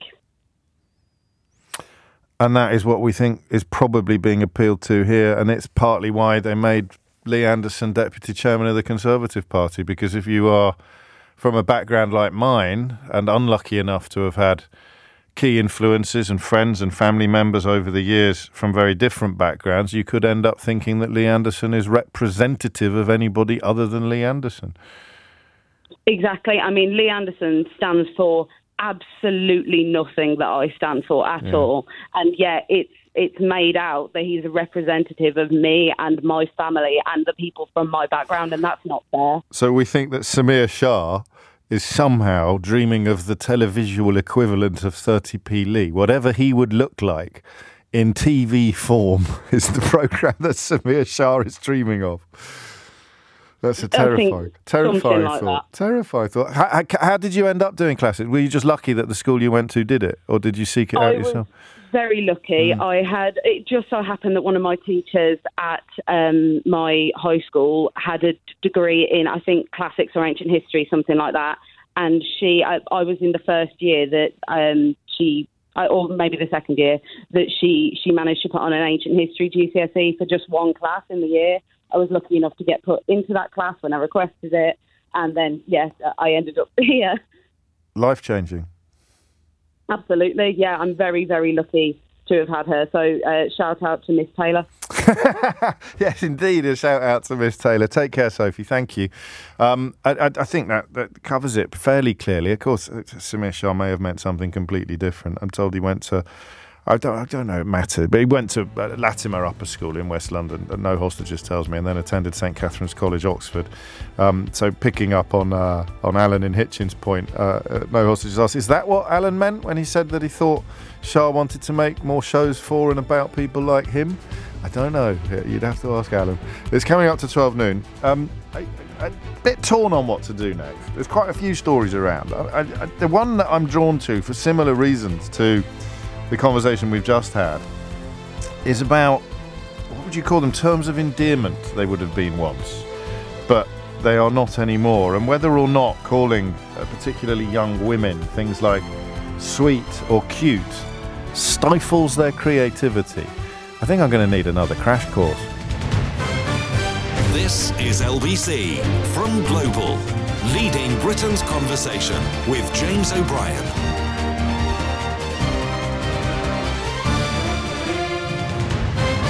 It's 3 minutes after 12. You're listening to James O'Brien on LBC. Turn your attention. I don't know if you've seen this story about the granddad who left 50 quid to each of his granddaughters because he didn't feel that they'd paid him enough attention. That makes him sound bad, actually. I read this story and ended up feeling sorry for the granddad. I thought I was going to feel sorry for the granddaughters. I might tell you a little bit more about that. And we should probably have a little look at what happened in the House of Lords yesterday with regard to that Rwanda bill. Ken Clarke, that veteran lefty, that well-known Marxist firebrand, former Conservative Chancellor Ken Clarke. Radio can be a bit like social media, can't it? I feel I should put an emoji after because I don't want to get text saying, you really think... I would do as well. I would get a text. Do you really think Ken Clarke was a Marxist firebrand? It shows what you know about politics, you ridiculous... lemon. I will get a text. So don't send me that text now just because you think it's funny to send it, like where the humour goes meta.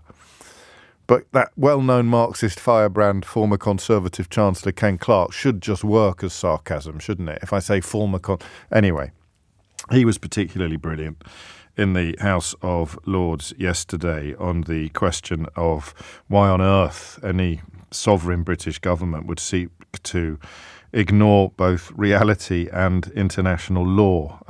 But it was just the 5 defeats that Piers inflicted on that bill last night. The United Nations, who have been quoted today approvingly by people who normally disapprove of them, saying things like the Rwanda scheme is a violation of international law, reiterated their position last night.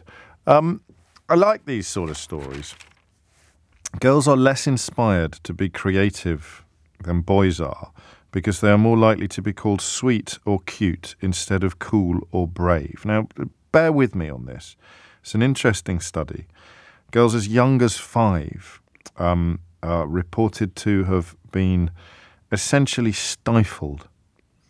You do something as a girl and you're going to be called sweet or beautiful or cute.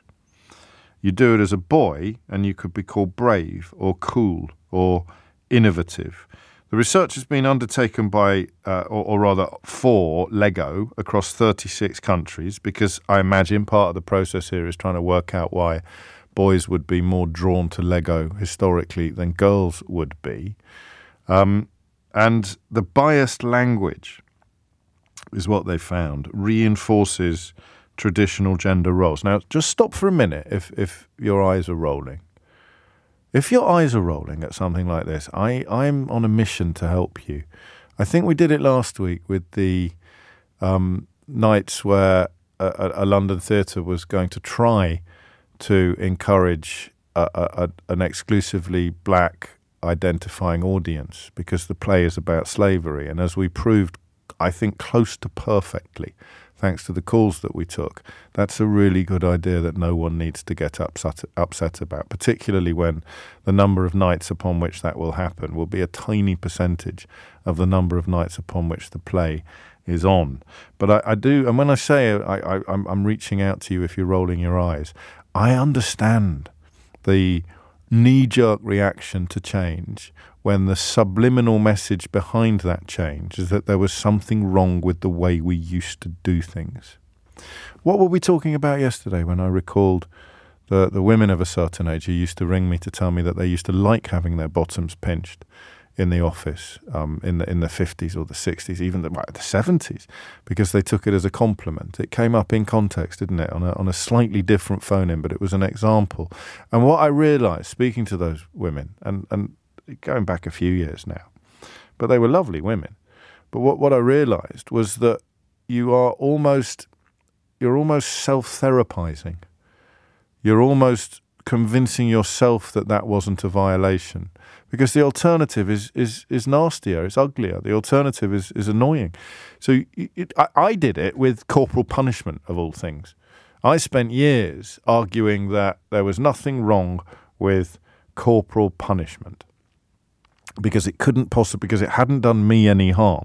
Because the alternative to that would be to admit that it had done me harm, and that in some ways, psychologically, it continued to do me harm. So it's like a sort of weird suit of armour that you strap on in order to protect yourself from the genuine consequences of something you've endured. I've told you before, you could have a PE teacher who'd say something, it's only pain, it doesn't really hurt, and you'd sort of go along with it. But of course it hurts, it's blooming pain, it's called pain for a reason. So quite often, one of the things that I really, probably the biggest things I learned in therapy was the importance of recognising the hurt that you suffered when you were little, because you'd put so much effort into persuading yourself that you hadn't. I also think, and I haven't plugged a book for a while, but my last book, the one before the one that's currently in bookshops, my last one, How Not to Be Wrong, was all about this. The one that came out during lockdown. Little word of advice for you if you're thinking of publishing a book. Try not to publish it when the bookshops are shut. It's just a suboptimal state of affairs. But that was trying to draw lines between what I've just described to you and how we ended up being led through COVID by people who were still very, very much emotionally crippled by the kind of experiences I've just described. That British public school stiff upper lip, the worst possible, the worst imaginable approach to life that you could have if you were trying to steer a country through a pandemic. So look what Boris Johnson did. What did Boris Johnson do? He denied it. He claimed that we'd be absolutely fine if we let it run through as like a dose of salts. Everything he did was like textbook emotionally crippled public school boy who has spent their whole life convincing themselves that they haven't been harmed at all by their childhood experiences, whether at home or at school, or at the kind of school that we both went to. So I mention that simply because I have a huge belief in the liberating power of recognizing that just because we used to do things like that when we were young doesn't mean that we should still be doing things like that now. I mean, look, the stupid examples would involve sending kids up chimneys, but that's why you're rolling your eyes. I think it is. We're working out. But that's why you're rolling your eyes. You're thinking, well, I was called cute. I was called sweet. How dare anyone suggest that anyone was doing me harm when I was called cute? Or so I call girls sweet. I call girls cute. How dare anyone suggest that I'm doing... No one is suggesting you're a wrong 'un. No one is suggesting that you're bad. No one is suggesting for a minute that you are a force for evil. Just as if you were on the receiving end of this stuff and you think that it's ridiculous to suggest that there was anything wrong with it, then no one is sort of casting you as a victim or as a broken reed who's being cruelly abused by society. We're just saying that maybe there's something in the idea that how you phrase things, biased language, will reinforce traditional gender roles. And I buy it. I buy it. I don't know it. And I hope that with my daughters would probably tell me off, actually, if I used words like sweet and cute instead of cool or brave. But I do think there must be a reason why the findings of this survey support the notion that biased language really drives home traditional gender roles. So if you want to play with Lego, and it is Lego that have conducted the research, you will almost end up talking yourself out of it by dint of the language that's deployed around it. It's not about mum or dad or teachers saying, oh, no, that's for the boys. And that, well, it might be about that. I don't know. I don't want to put words in your mouth. It's about systemic inequalities. It's about limiting creativity. Telling girls that the stuff they're good at is not the stuff that is traditionally male-dominated, whereas in fact every girl deserves the freedom to explore her creativity without fear or pressure. So what I need from you is examples. What I need from you is the proof of the pudding, because it's quite well written in the Times, but it's not written quite well enough for me to understand the story implicitly. You are less likely to be called brave or genius, and therefore you are less likely to have your creativity nurtured. You've got about 90% of females believing that their confidence would be boosted if adults focused less on results and more on complementing the creative process. So what does that look like? What does that look like? What is biased language? Look, I'm going to be completely honest with you. Just because I've got daughters doesn't mean I've been on a Damascene journey. I think I'm a heck of a lot better than perhaps my dad would have been. But we're both coming from a desire to be the best people we can be. The world has changed. So what would be an example for you as a woman of biased language reinforcing traditional gender roles? And you can go back as far as you want, or you can tell me about how your daughter was treated. Just the way in which we use words, sending messages to girls and young women in particular, that certain paths are not for them. Sophie just did it brilliantly in Edinburgh on class-based conversation. The idea that studying classics, going to Edinburgh University, is an avenue that is closed to people from backgrounds like hers, and it was the intervention of one visionary teacher. We were going to give her a shout. I've forgotten her name. Was it Miss Potts? I can't remember. But it was the intervention of one visionary teacher that knocked those barriers down for her. I want to do it from the gender point of view. I want to know what it's like. I want to know what it does. Because some men who reach for words like cute or sweet, and some women who reach for words like cute or sweet, think that they're doing a good thing. They think that they're playing a compliment. But it does something subconsciously to a young woman. And what it does is shut doors. How many times have I said to you, it's about doors. It's about not just having lots of doors in front of you, but being able to see the doors in front of you. It's where that phrase, you can't be what you can't see, comes from. Money buys you doors, it buys you options. It might not buy you happiness, but it buys you options. The talk about diversity in the last hour, depending on the class that you belong to, you'll have more doors if you come from a middle class than you will if you come from the working class. You'll be more aware of avenues that are open to you. Your school will be geared towards showing you things that other schools will not be geared towards showing you. So here's what I want, okay? I just want to know what role biased language plays in real lives.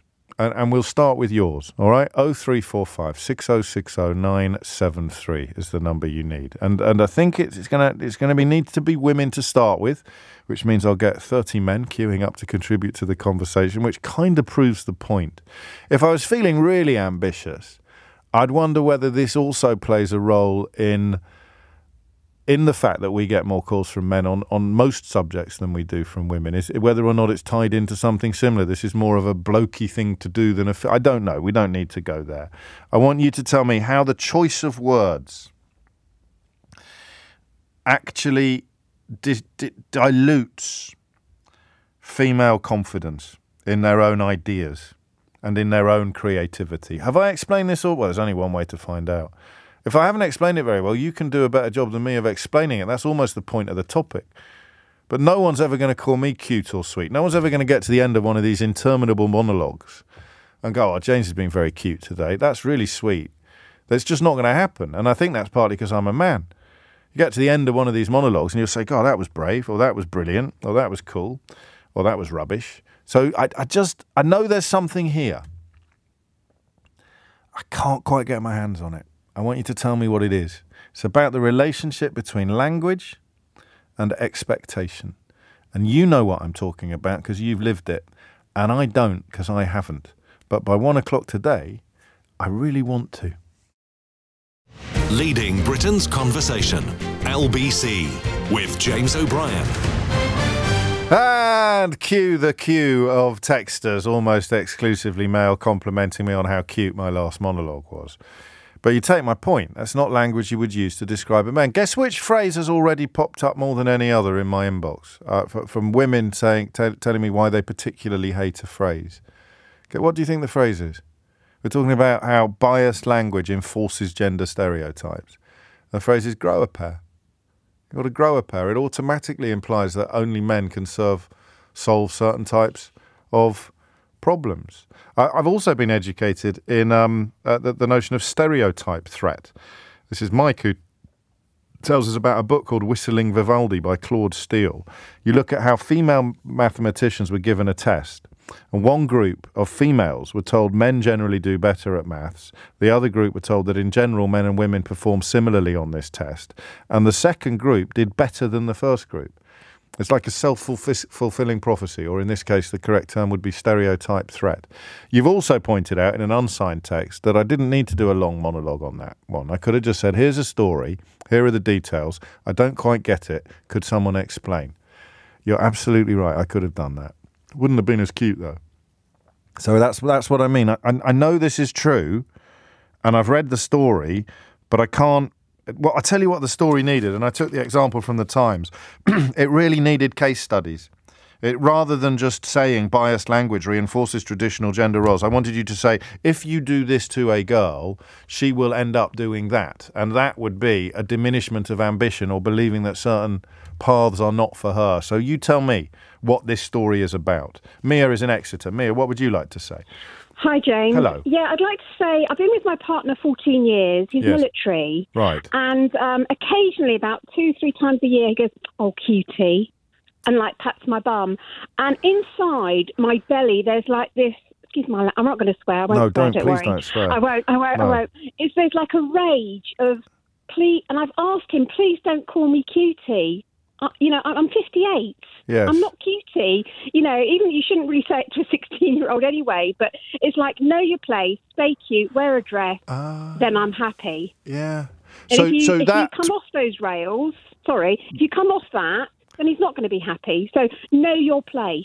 be a cutie. So they're minimising. It's a minimising description. It's a diminishing description. It just makes me. I mean, I don't feel I am cute. I have my good days and I have my bad days. But look in the mirror and go, "Oh my God!" But if I was being him, today, I'd say, "Well, I think you are." I'm what? Well, I'm being him now. I think you're looking lovely today, but you don't think. Use that word then. Use that word. That's a lovely word. I love the English language and everything that's involved in it. So cute. Use lovely. But cutie is... Do you know, you're the first... That's the first thing, isn't it? So literally all I should have done at 12 o'clock was say, here's a story, here are some words. I don't really understand what's going on. But you've already given me lesson number 1, which is there's a huge distinction between the word cute and the word lovely. Oh, my God, yes. I love the word love. And I love the word darling. Darling. And it sounds a bit like darling, it's a bit like...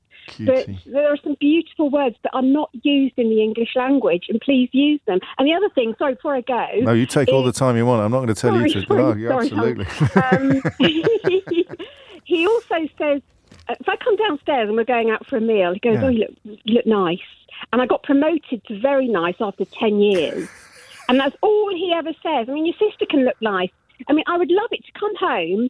He comes home and he goes, "Cool, you upstairs, no clothes now," or something like that. Well, this has taken quite a turn. Brilliant. But no, you look very nice.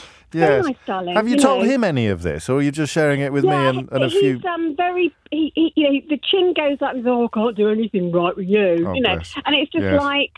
He's built like a gorilla. He works in intelligence. I can't tell you what he does. He drags. It's almost like he drags his knuckles behind his body. Yes. He fills the door, back and front, and all over really. So it is that simple. It is just use your words. Choose your words more carefully, lads. In the first instance, lovely is a beautiful word, and we love hearing it. And buy flowers for no reason.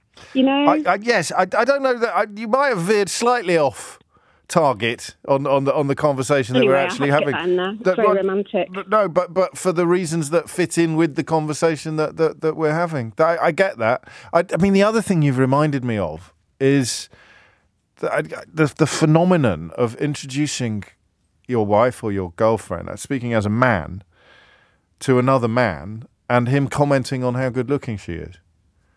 I actually come back quickly, Mia. How do you feel about that?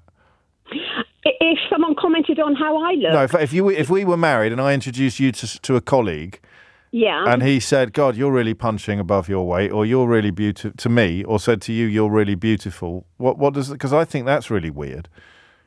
It is. I would probably blush and just stand closer to you, like what's going on. Because that happens. That happens. But it would be a compliment, and all compliments are meant in a nice way. It depends on how it's said. Well, cutie's meant as a compliment, though, as well.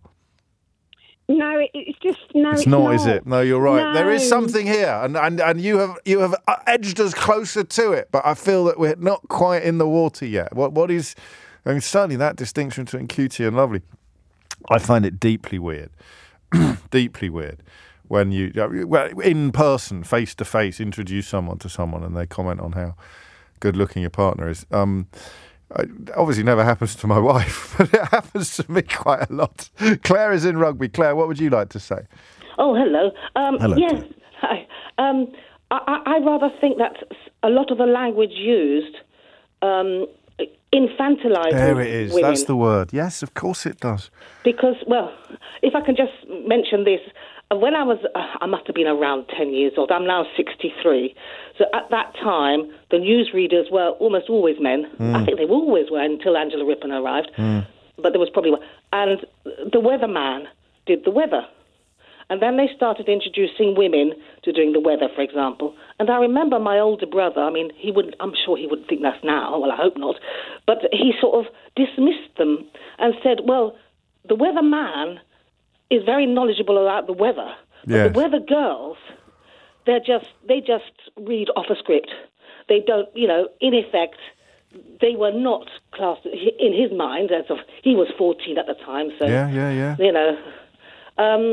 so that language immediately means that they are not worthy of respect. Whether woman would have a different cachet, and that's partly why we change language, and people sometimes get upset about it. If we were to say weather person, weather correspondent, we'll make it actually a gender-neutral phrase, and it would lose some of the connotations you describe. Well, I don't think we refer to them as weather girls now, do we? I don't know. Probably not. Yeah. It seems to me that once you infantilize people, they are disempowered. They're just children. I think that's the word that's missing. I think that is the word that is missing from this story. Is that you talk about gender biases and traditional stereotypes, but it is infantilizing because yes, it is sugar and spice. What is it? Sugar and spice and all things nice, isn't it? It's that kind of stuff you're making. Whereas you don't speak to men like that. You don't use. What word would you ascribe to a boy that you wouldn't ascribe to a man? Brave, probably. Mummy's brave little soldier. Thank you, Claire. This is really, really interesting. I mean, I knew it would be, but I didn't know. So here you go. I never tell my niece she's beautiful. I always tell her she is smart and strong. Sue's not very happy with lovely. So I don't know that the cute versus lovely conversation is necessarily that fertile, but she says, do not call me lovely, ever. All right, Sue, I won't. Professional, effective, empathetic, looking well, they're all fine, but never lovely. It's sexist. I don't want to know if a colleague thinks I look nice. How dare they comment on my appearance? It gets right on my... And that's a word I can't say on the radio. Christine is in Wokingham. Christine, what would you like to say? I'd like to say that I don't think compliments of women and their intelligence are mutually exclusive. No. And the reason is because my daughter, who's just finished 5 years at university... we've always told her she looks beautiful. Yes. We've also always told her she's lovely, her dress is cute, she's got ribbons, she was brought up like that, she's a girly girl. However, we've also told her she's clever, she's as good as the boys, and she can do anything she wants.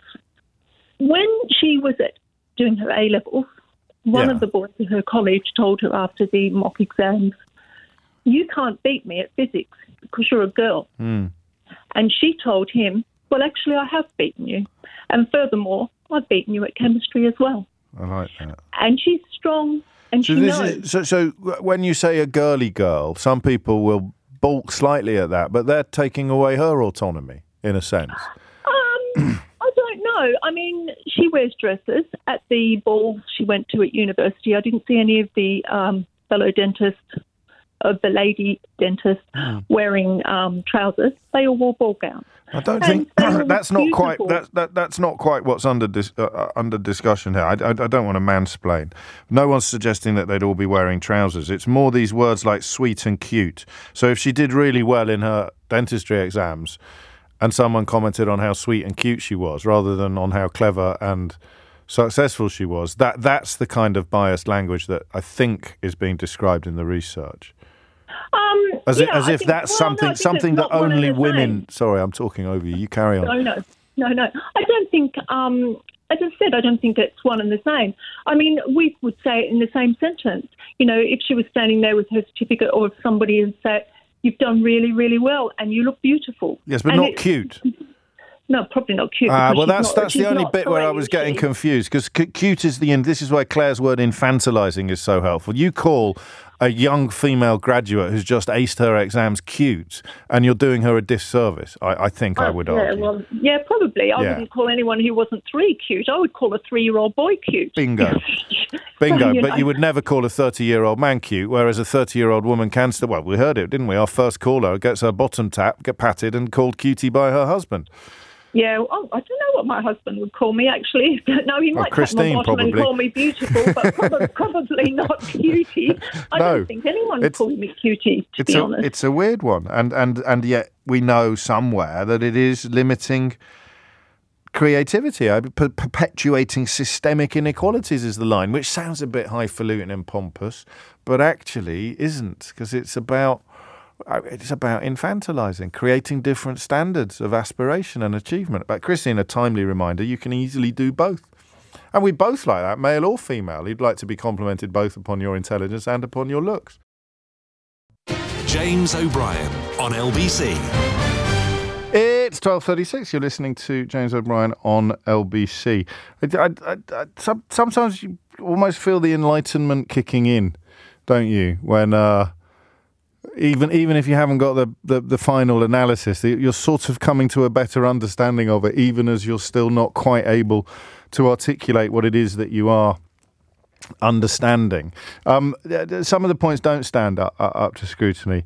So Matt talking about showbiz people, but I don't think that oddly, I think terms like darling, sweetie, honey, all of that are gender neutral. It was the late Richard Attenborough who was famous for calling everybody darling. So I don't think you infantilise when you are an equal opportunities deployer of such sort of language. Tricia says it's diminishing. Cutie in particular is diminishing and infantilizing. If you say hi cutie to smiley babies without knowing whether it's a boy or a girl, that's completely different. But if you're doing it to grown women, then you're looking at a different proposition entirely. It comes from Lego.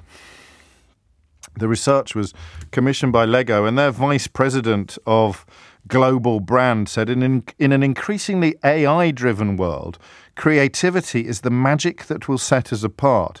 Lego play, whether it's free building or instruction-based, helps develop essential skills that are equally relevant to all children in today's world. And the idea is that girls playing with Lego should be just as likely to be playful inventors, curious scientists, daring dreamers and bold adventurers as boys are. I like that. And I get it, or I'm nearly there. Julia's on the Isle of Man. Julia, what can you tell us? Hi. There's three words that you never, I know you never hear them really associated with men, which is bossy. Yeah. There's never a bossy man being assertive or creative or strong. He's never bossy, but if a woman does it, it's a term quickly used. And sassy and feisty. Sassy and feisty. Along similar lines. Yeah. You know. You don't get a sassy man or a feisty guy. You never get a feisty fella. It's a feisty fella. No, you might, oddly, you might apply it to a tiny boy, to a little boy, feisty. But again, that's but diminishing. not to a grown man. We're talking about, infantilizing. It's dismissive and diminishing. It's kind of, you can be strong and, assertive as a man, but if you do that as a woman, you're bossy or feisty or kind of overbearing. Get back in your box. Yes, and exactly. So don't step across that line. And so you dig back to the roots of it, and it's patriarchal. I mean, it is the idea that you really should be looking after a man, and if you're not, you're feisty or bossy or sassy. Yes, you're not knowing your place. You remember your place, and if you step out of there, then yes, stay in your lane. Have you? I mean, how much? I suppose I want to know when you realised this in a way, because I'm clearly, for women listening to the programme, the journey of discovery is not necessary, but for me and from other men listening to the programme, the journey of discovery is. But is this something that is innate? You just sort of hear it now, this conversation, and go, oh yeah, that's that thing there that I've known. I did a culture and communications course a while ago in Canada. Okay. And one of the courses we were doing as part of that degree, this came up. But since then, that was bossy. And it's just always stuck with me because I've got a daughter. Yes. And the word she uses sometimes, and then I find myself using it with her, and I have to pull myself up as sassy. So don't be cheeky. Yeah. The word she uses is sassy. And then I realized, actually, I started using that word.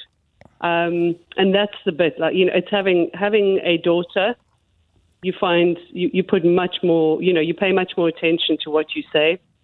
So sassy and bossy. So you become aware of it. Here's the thing you can answer, given your dual perspective. Why would British girls feel these pressures? This is like the pressure of perfectionism more than the global average. So 71% of British girls say that they have to be more perfect than boys, whereas the global average is only 6%. That surprised me, actually. Oh, that's huge, yeah. Maybe it just is that, it's, I don't want to use the word colonization, but everything goes back to, tends to go back to that or stem from that.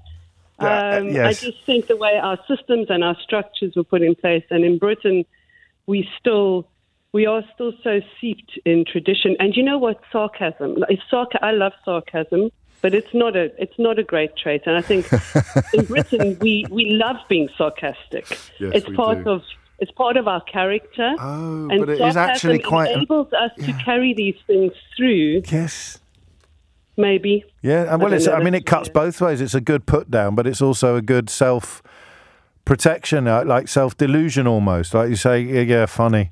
That's really fun, Yeah. but actually you're hurting inside. Touched on this a little late in the day, but the idea of why the British would suffer more from this, British girls, British young women would suffer more from this than other nationalities. We've got room to include that in our contemplations as well. Speaking of which, as I bid farewell to Julia, take care.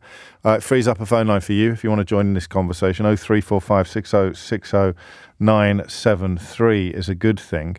I beg your pardon, is the number. I'm just reading a message from Inevitable. Well, you tell me, from a man or a woman. The Pretenders have a lyric, "Gonna use my sassy," which is from Brass in Pocket, so it's a good thing. Except the Pretenders were singing 30, 40 years ago, Mike, and you've just had a woman telling you why it's not a good thing. Chrissy Hine, perhaps, being a fairly good example of a woman who succeeded in what was at the time very much a man's world, whereas what we're talking about here is trying to create a world that isn't. But hey-ho, words are words. Lucy's in Saffron Walden. So, Lucy, what would you like to say? Oh, hi, James. Sorry Hello. about the voice. I've got a little bit of asthma at the moment going on, so sorry about that. When I first heard you talk about the word cutie, I felt really angry, and I didn't really know why. I kind of know why. Go on. In my childhood, I was always called cute, or cute by every family member. Oh, Yeah. she's so cute. Look at her. I didn't feel cute. I didn't want to be cute, and I didn't really like it. And I couldn't really say, because you're too young. But you knew you didn't like, because nobody saying it would have done it from anything other than a place of niceness, would they? It wasn't. No, it was all nice. It was all so nice, still is. But you knew you didn't like it, even as a young girl. No. That's really I didn't interesting. like it. And I went in at 17. This was a long time ago, so it's not context now. But I went in to be a computer-aided designer for designing machinery in factories. Right. And I was the only girl on the course and in the apprenticeship. And they did it too. And I recoiled from that and left, even though I got distinctions in my first year. Gosh. So now... Well, that's exactly what this story is about. Literally, I don't think it happens quite so explicitly for a lot of women, but you actually almost got squeezed out of something that you wanted to do because of the processes that we're discussing. Yeah, because it made me feel like that... And then when I went to work in schools, which I did because I wanted to change things, I wanted to change things, I heard a staff member say, "Oh, I know I shouldn't, but I've got to say for it in the staff room." I said, "Oh, who's that?" And then she said the little girl's name. She said, "She is so cute. Right. I absolutely love her both." I recoiled. And I thought, "Oh, I know that little girl really well because I played with them on the playground and quite active with playing." And I thought she'd hate that because she's always got her hands in mud and she's always building stuff in the sensory area. She would hate that. And that's the part. That's it, though, because if she was a boy, they'd call her brave, or they'd call her. Yeah, and she had a twin. She had a twin, exactly the same class, everything. But that wasn't the lady's favourite because he was boisterous. He was a boy, and he did Lego, and he did all that. But I tell you what, this girl was so innovative, and you could see she was going to go far. And she was only 5. But you've picked the words. You've picked the words in the survey. The word that innovative, twice as likely to be attributed to boys, while girls are 7 times more likely to be called sweet, beautiful, or cute. Good Lord. I was going to ask you to explain to someone who's not getting it, but I think you just did anyway, actually. You're literally using some of the words in the in the research itself. And Joe's been in touch to say, actually, the lyric from the Pretenders song is sidestep, not sassy. I'm going to have to check now, Joe, but it would be quite ironic if you were right, which I suspect you probably are. It's 12:45. James O'Brien on LBC. 12:49 is the time. Emma in Stockport puts it best. Cute implies that you should... Hang on, I hate it when that happens. Cute implies that you should be looked at, not listened to. It's a very unserious word. There's a very unkind exchange on Twitter here suggesting that... So I think you... I'm going to mansplain now, so I think you might have misunderstood this one. So I said men over 30 don't get called cute. I didn't mean by women who fancy them. I meant as in it being a sort of acceptable compliment to say. Imagine if I do a good thing at work and someone says, "God, you're so cute." It just wouldn't happen. But obviously, if you see a bloke you fancy, you might call him cute. I'm not completely silly. But this exchange here says, maybe it's just James that never gets called cute. That's not very nice. I mean, it might be true. But with respect and at risk of mansplaining, you're missing the point. And Emma has got it completely. It's about implying that you should be looked at and not listened to. So I would go so far as to say, although I wouldn't hold this against someone if they were my age or certainly older, but when you are introducing your female partner to an older male friend or colleague and they immediately comment on her looks, I find it really weird. And they think I should be flattered. When they say, oh, you're punching above your weight or whatever, it's just really weird. Because there are so many interesting things about this person that you are arguably not going to discover or care about if you're going to go in on, gosh, you're cute. Natalie's in list. Natalie, what would you like to say? Hi. When I was younger, well, much younger, I got a Christmas card from my grandma who wrote to the most beautiful granddaughter in the world. Yeah. And my younger brother got one saying to the cleverest grandson in the world. Gosh. Good Lord. Oh, blimey, there it is. It's a good job you didn't ring him first. That would have shut down the whole conversation. That just really, really got to me. I wanted to be clever. I didn't want to be beautiful. And I think it really did affect me because I just thought, well, that's my role, to be beautiful. And I was always in his shadows, even though he was younger than me. Well, I never. How old were you when that happened? Can you remember roughly? Probably about 8 or 9. I think there's a real issue of agency here as well, isn't there? So the earlier caller saying she was about 4 when she realised she didn't like being called cute. It wouldn't really cross the average adult's mind that was something that you were either going to clock or actually object to. But when you put it like that, it makes perfect sense. And do you know what would have happened if you'd complained? Oh, she would have been devastated. But I wouldn't have. But they'd have called you feisty. They'd have called you feisty. True. Well, I get called that as well. It's crazy, isn't it? And I don't know if you can answer this because it's going to be one of those things that happens under the surface. But does it have? I mean, you mentioned your brother being prioritised over the expectations of your brother from loving parents and grandparents would, by dint of gender alone, would have been completely different. Yeah, he was definitely pushed academically. He was pushed through the private sector, through education, got scholarships, went on to university, whereas I was just, education wasn't deemed as important for me because I was just beautiful. And which, again, some people will find it very hard to understand how anybody could be undesiring of being complimented for their looks.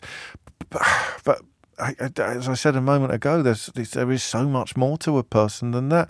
I guess those of us who aren't regularly complimented for our looks struggle the most, perhaps, to understand the point that you make. But it's a point of absolute clarity, and also in terms of what you want to achieve in life and what you want to achieve in the world. Being a cute child is worth absolutely butt kiss. Thank you, Natalie. Mary's in Bristol. Mary, what would you like to say? Hi, I was just going to recount I'm in my mid-60s now, but when I was in, say, my early 30s, my father, he worked in a senior position in London, and he retired, and they made a in their company sort of newsletter. Yes. They did a little wonderful things about him kind of thing, and they mentioned his family life, and I've got 3 older brothers, and right. in this article they said, his oldest son is a farmer, his middle son is an engineer, youngest son is an accountant, and his daughter is married and lives in Bristol. And at the time, I was, I'd got a degree, I was a teacher, I'd left teaching, and then I'd actually retrained as a computer programmer. Now, I'm not saying, my parents were wonderful, wonderful people, and I'm not saying that my dad asked them to put this in, but I think that was just the sort of supposition at the time was it was, better to maybe describe me in relation to a man. My status is, linked to that of a man. It's both. I think this would have been a very different listen for women and men. And then there would have been another distinction. This whole hour on age as well, but it's somehow simultaneously extraordinary and ordinary, what you're describing, isn't it? It's perfectly ordinary behaviour, but the more you think about it, if you can, in a kind of social vacuum, the more extraordinary it appears. Your brother the farmer and his sister the wife. Yeah, exactly. You are defined by sort of your relationship to a man. Or you were at that time. I think it's changed now. I hope it's changed now. Well, it's changing, but it certainly hasn't changed completely, because there are still words that we'd never dream of applying to little girls, like, or I shouldn't say that, but you are 7 times more likely to be called sweet, beautiful and cute if you're a little girl than you are if you're a little boy. Yeah, I was always very careful with my daughter to sort of not to say, you're beautiful, and then to my son, you're clever. So, I tried my best to, but, the societal pressures are there. Other people say it, even if you don't say it. They really do. They really do. So, and I think, one of the things that there's is it called the Rohrback test or something like that, of films, where when you've got 2 women in a film, and the instances of them talking to each other and not talking about a man, and quite few and far between, I think. No, it is. It is raw back or raw batch, isn't it? Test, and it is absolutely extraordinary when you have it, when you are told about it, and even films that feature a lot of dialogue between women fail the test sometimes, because the dialogue is, as Mary reminds us, disproportionately about men. And listen, I don't know that this needs sharing, but you've sent it in, so I'll read it out, and it might be helpful. Up until about the 60s, the most important thing a woman could be was beautiful, because that was the only path in life they had, being a wife. I don't know that we needed that explaining, but clearly it goes way, way, way back in history, where the value of a woman was determined by her physical appearance, so it became perfectly natural to start at incredibly early ages describing cuteness and sweetness and all of these things that actually we've discovered, even when we were young, girls were finding obnoxious. The Bechdel test is the one that we're talking about. I don't know where I don't know where we got raw batch from. Is that the one where you show people pictures and ask them what it? Rorschach is the ink. I'm mansplaining the Bechdel test. This is a new low for me. I'm mansplaining the Bechdel test to a woman. Well, anyway, in for a penny. If you missed any... Oh, no, hang on. I've got a few minutes left. I can't squeeze in Natasha, can I, in High Wycombe? Natasha, can you do it in 30 seconds, or would that be unreasonable? No, I'll try my best. Go on.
So essentially, cute. I was called cute my entire life, and I kind of found that I thought it was unwanting, because there are women that are beautiful and sexy and all of these things.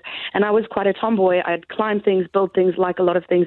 My brother, also treated like the clever kid, was completely impractical. I could do far more than he could in the house in general. Yes. But at the end of the day, I became a practical person doing sound engineer, and now I'm called sassy. Now I'm called this person is just a bit more attitude, is a bit harder. Yeah. And I think that is connected. And if it was a man, it would be an attribute. And because you're a woman, it's almost seen as a negative. And therein lies the absolute nub of this entire conversation. Thank you for bringing it home so perfectly, Natasha.